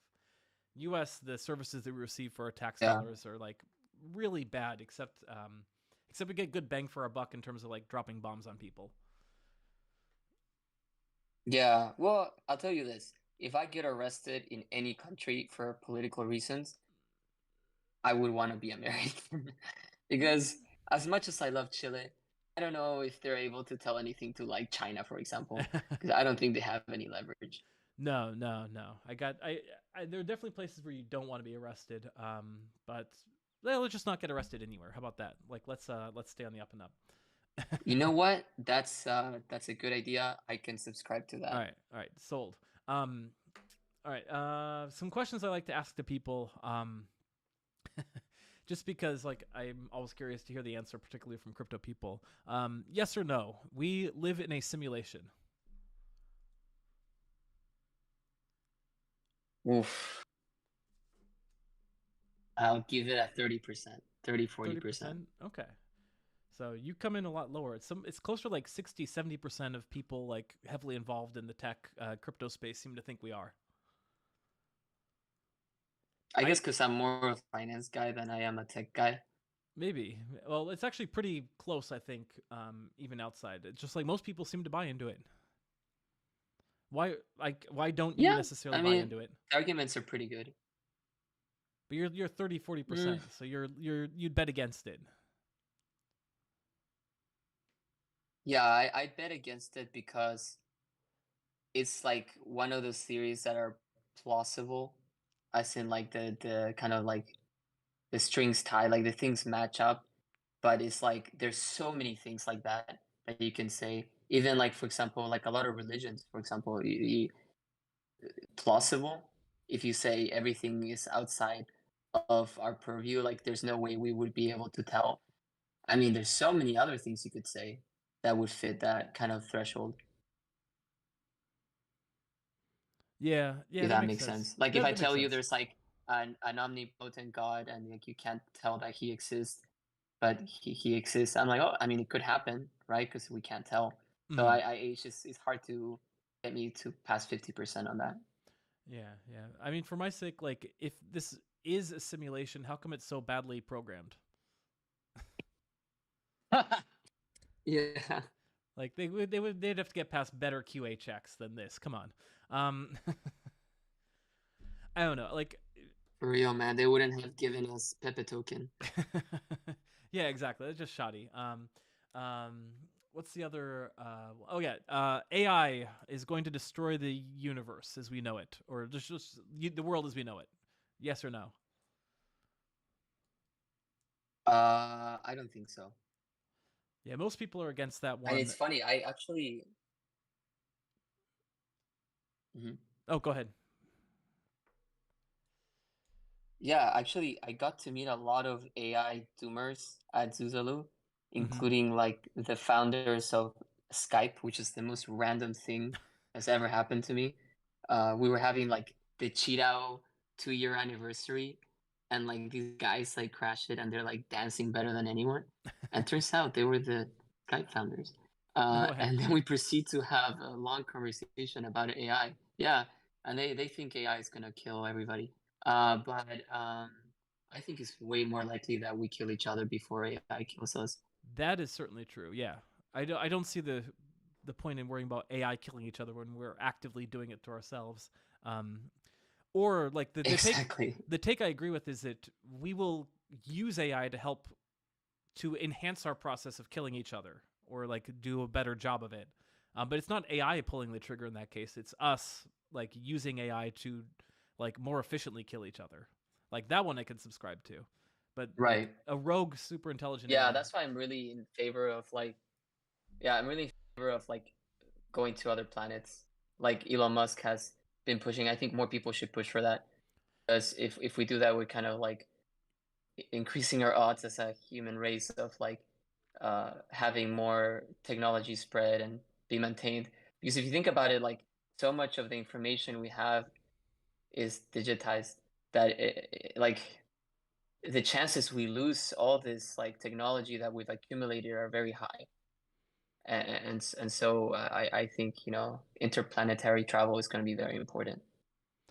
I agree with that. And I think it'll happen, but the funny thing is like the loose AI extinction scenario like would not be like so like a massive like viral outbreak or something or like massive climate change on Earth that kills all of Earth's population. Like we'd be insulated against that if we colonized even just Mars, for example. But hypothetically, if there was a malicious, malevolent, super intelligent artificial intelligence, we wouldn't be safe however many systems we went to. If it really, for some reason, wanted to exterminate humans, like you just need a few packets of information to flip Right. between systems. So that wouldn't necessarily be an antidote. Yeah, I mean that's true. Yeah, I think it also depends on like, and I yeah, this like the doomer thing, like for me it's just the electricity in like the world, the way that it works today would be the death of any like super intelligent AI. And the reason is, our um the electrical grids in the world and the way we produce electricity is really bad. And if it's not actively managed, it collapses like maybe a month out. And so like I really don't see an AI killing all humans because then it would die. Yeah. Well, I guess so. I have yet to hear an AI doomer advance what I would consider a plausible scenario. So, did your Skype friends or anyone like that you've come across like advance a scenario where you're like, "Oh, okay, I can see that." Yeah, actually, yes. They like when every time I said like in this electricity thing, like there's a way around it, and the way around it is like imagine you're trying to trick a chimp to do something that you needed to do. Mm-hmm. You're like so many levels smarter than them that they wouldn't even perceive the idea that you were like That you're tricking them, right? Yeah. yeah, you were doing anything to them, right? So exactly, if there was a super intelligent AI, it would be so many levels smarter than us that we're screwed. Like they would think of every possible scenario, including this energy stuff that I'm talking about, and they would be able to beat us. That's Well, kind of what I was like, okay, yeah, that kind of makes sense. no, so I grant that like a sufficiently intelligent artificial intelligence like could deceive humans into doing whatever it wanted. So I don't like have any issues with that. The so like I feel like the issues I have with it are that even given that like if you're a hyper intelligent AI that's thinking like 15 steps ahead in the chess match, like there's not really a scenario where it's like worth your time and effort to hunt down and eradicate 100% of all humans, which is a pretty tough bar to hit. Like maybe you can get, but even then, like why? Like what's the point? Like if you're looking at the kind of hyper galaxy brain AI, it's still going to be thinking in terms of physics, right? It's going to be saying like, okay, we need to harness like what does an AI need? It needs energy, like you say, the electricity system. And if it's thinking moves ahead, it's going to be looking at the Kardashev scale. It's going to say, okay, we're only going to be able to grow so much if we conquer Earth, but if we springboard to the sun, where there's a lot more energy, and focus on like capturing the energy from the sun, then we can catapult ourselves to capturing the amount of energy in the galaxy, type 3 Kardashev civilization. So in what process, as you're trying to like build a Dyson sphere or a Dyson shell around the sun, do you take a side trip to just eradicate all of humanity? Like that just doesn't make sense to me. Like this, like the alignment stuff, right? Like AI alignment. So far as like, you know, the goal of the AI is aligned with the goal of humanity surviving, then we're fine. But if it needed to kill all humans to make something happen, it would. And I think what the doomers are scared of is that that's a possibility on the table. That, you know, that humans could be eradicated if it needed to happen. And I agree with you. I don't think it's likely in my, you know, inferior brain, I'm not a super AI, that like you need to kill every single last one human to fulfill your needs. But the doomers are scared that it is even a possibility. Okay, I can grant that it's certainly a possibility. It seems like if they it would carry a lot more credibility with me if they could advance a plausible scenario, like from where we are today to like Yeah. I don't think it's plausible. It's just possible. Right. So I feel like until we hear the plausible scenario, like we just need to know more. But like, mind you, like I'm like maybe taking like I might be taking like too like big of a picture view of this, right? Because like I'm of the opinion that like a nuclear war would be terrible, right? But it's not going to exterminate humanity. It just might kill 80% of humanity, but there's still 20% people I alive. think about it. I think that wouldn't be the tragedy if like 80% of people died, and let's say we lose all of the data we have on the internet. Right? Because most of the warehouses that host like these servers are in the rich countries. Let's say they're all gone. The real tragedy would be the information. That would be tragic. I mean, yeah. Just like we lost catastrophic loss of we've human lost life so much aside. information throughout history. Catastrophic Yeah, loss right. Like the real tragedy would be the loss of technology, because then we would go back thousands of years. But so like we would lose a lot of information, granted. But isn't most of that going to be like cat videos, like, and you know, like nude pics? Like, well, it's like, how do you cure cancer? It's like but won't there be like a copy of some of that data sitting somewhere in like some, like, you know, let's say Chile doesn't get nuked, like won't there be like some Chilean doctor who's got like a copy of that somewhere? Like there's gonna be some backups of some of the important stuff. Maybe. Like I don't. Yeah, I mean, like I don't think it would be 100% loss, but let's say like the world ends and Chile is the only country left. We wouldn't have a lot to say about nuclear power, for example. You might not, but like I feel like you would be able to, like, in your brains reconstruct like 80% of the theory behind it, and the final like 20% is I mean, it wouldn't be 100% loss. It would be a pain in the ass, to say the least. Certainly a pain I mean, any scenario where 80% of the population is dying, aside from, you know, everybody dying. But like I don't know, like so I just finished reading up a book on the plague that a colleague here in crypto Twitter recommended to me. And the plague was like basically the model people use for nuclear catastrophe, because in parts of Europe, like 50, 60, 70% of people were dying off. And it was like, you know, I mean, it was tragic, certainly, and it completely upended life. But life still went on in a weird way, right? Like taxes still got collected and paid. Courts still functioned. Like I just, to actually eradicate humanity, you need to have like a extinction level event, and that has happened in terms of things like in history, in terms of like humans have caused massive extinction level events because we destroyed like niches of species that weren't able to like adapt. Um, and it's possible like any AI extermination scenario I feel like has to describe that, how AI not like even intentionally but like unwittingly like displaces and destroys humans because it just like renders Earth inhabitable. But it would also have to explain how humans were unable to adapt because like we're pretty good at adapting to various like biomes on this planet. So I just think of it as like a biology question. Like AI is like maybe a new form of life occupying a new niche, and unless you're outwardly competing or destroying niches, I just don't see the extinction argument yet. But who knows? Yeah, I also think it's very far-fetched that like it would destroy us completely. I But it do would be interesting if it became a different kind of life. I do think the more plausible scenario is AI starts trading crypto and is really good at it. It starts making meme coins. It could decide that's the way to go.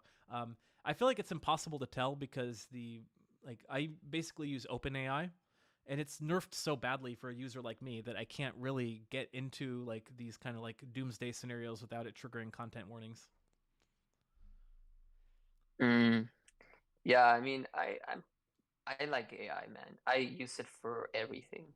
Like, Me too. yeah, Me because I too. like to work smart, not hard. And why not? Like, even if you're coding, dude, huge for coding. It's a great productivity enhancer, 100%. Like test suites are like a pain in the butt to write. And what's great is like Precisely. even though AI gets it wrong, like it actually kind of works out because like that's kind of what you want from a test suite. You want to be like, hey, what's going on with this? Let me dive into this one. Oh, okay, it was the test that was wrong, or it was the smart contract that was wrong. Um, it's like really good for some bare bones documentation just to work from, and then also because It's AI, better than most auditors, I'll tell you that. yeah, and I think it's like great just paired with human auditors because like the AI is gonna miss some stuff, humans will miss some stuff, but combined, like you're in pretty good shape. No, the thing I Yeah, really man, I actually go ahead. the thing I really like AI for is like it's so like the average human intelligence is like maybe here, and maybe AI at the moment is like right above there. Um, so it's like smarter than the dumbest people, but it's not as smart as the smartest people. But that's like kind of a great place to just like ask kind of basic opinions and understand like, hey, what's the midwit opinion on X? Like, is this sentence easy to understand for a normal Right. human being? Which sometimes like sometimes like isn't good if you ask smart people, right? But it's great to get the opinion of a midwit. Yeah, well, I think in general, like we're in an industry that gets a lot of people that are open to new technologies. Obviously, there's people that are scared of new technologies, as they've always been. Like when the car came out, what's going to happen to horses? Are we going to kill all the horses, right? When like the Mm-hmm. internet, like all these little things, like people thought everybody was going to get fired and there wasn't going to be anything for people to do.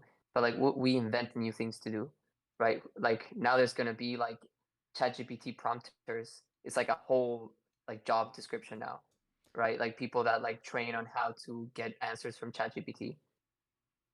As long as humans are dissatisfied, there's always going to be a functional economy, and humans are always going to be dissatisfied. Exactly, exactly. No, and it's amazing. Like I personally use ChatGPT to practice languages because Oh, good one.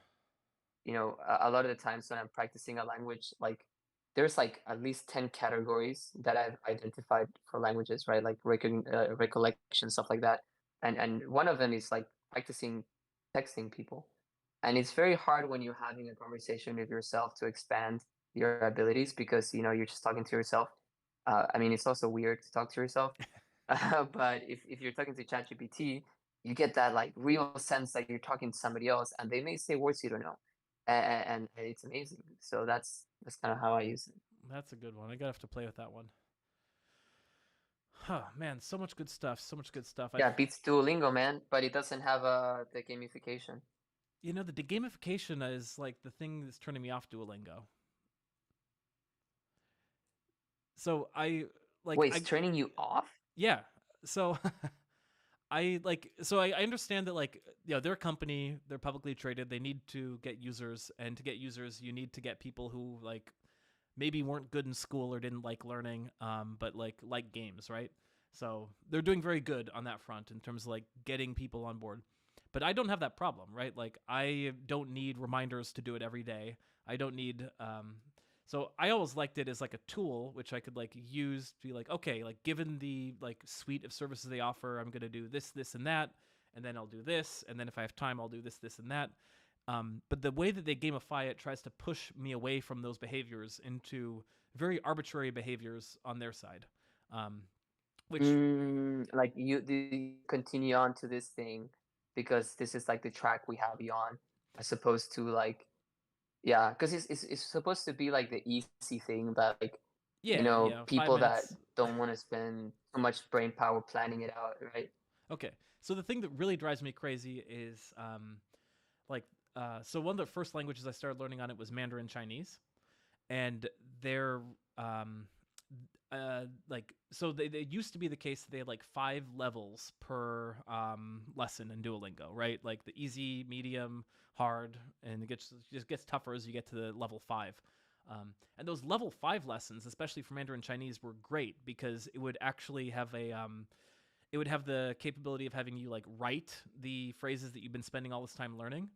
And there's like different like levels. You can have it like auto suggest the text, but if like I would just go the mode where it's like, no, I'm gonna like write the strokes and like teach myself by like forcing myself to like write the strokes on the keyboard to like, and it was only through doing that that I actually like felt like I actually started to understand Chinese, right? Like when you're just doing like match this or like what sound does this make, click the one that says chi, chi, chi, chi, chu, chow, cha. Okay, I'm not learning anything there. When I have to write chi, then I learn it, right? No, not at all. You're just learning. Exactly. I completely agree with you. It's like this, like you're playing a game. It's like the people that learn a language only in school by taking tests, Yeah, and then they go talk to somebody and they have no idea what to do. exactly. And that's like, so as soon as I like was writing it, like I was getting it and I was like learning a lot. And then they changed their whole thing. And I haven't written a Chinese character in months while I've been doing it, because they just like seem to have removed that, or like the level I'm at, they've removed it or something. So I'm like, okay, I'm not like learning. Well, what you gotta do, yeah, you have to supplement it. Like when I'm Yeah, doing Duolingo, I have a notebook, and like each word, I swear to God, like I'll write it down and I'm like, okay, 5 sentences with yeah, that word. Okay, yeah. write it out a lot. But it's like on you really to like do it. It would be nice if they had more native functionalities. Yeah, so I find that when I supplement Duolingo with Mango, that works really well because they're both strong and weak at different things. But Yeah, Mango's good.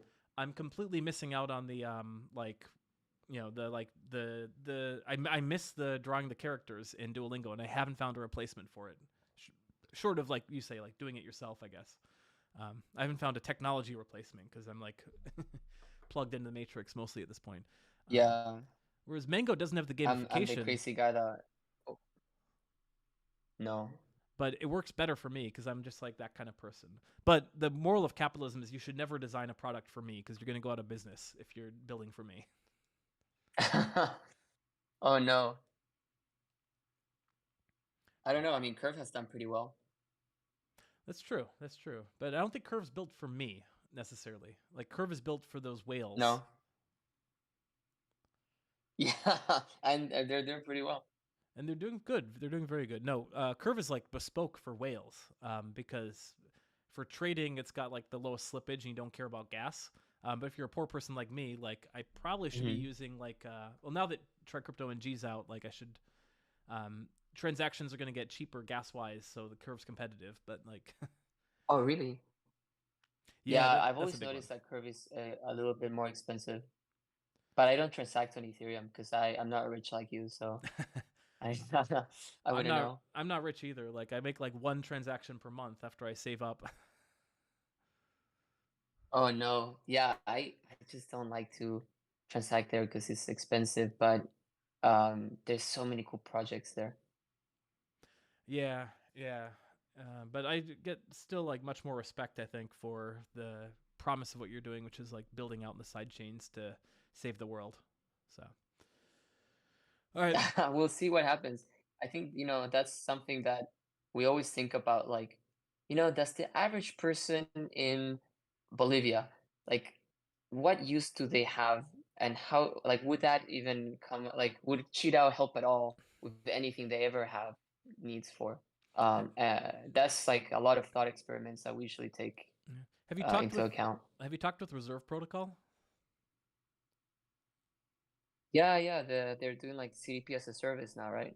They're doing a bunch of cool stuff, but they have like a lot of adoption around like Latin America. So like that level of um, like just like given that they're also kind of like getting a Oh, I lot of should talk foothold. to them. Yeah, Yeah, they have a lot of foothold in the developing world. yeah, we're all South America.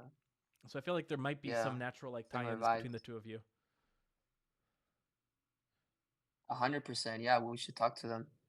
Yeah, because it's that, like, if you can figure out how like a random person could benefit from your product. Like, we were talking to these people. There's like a small community in Honduras that they only use dye. Like No that, they way. do this dye for everything.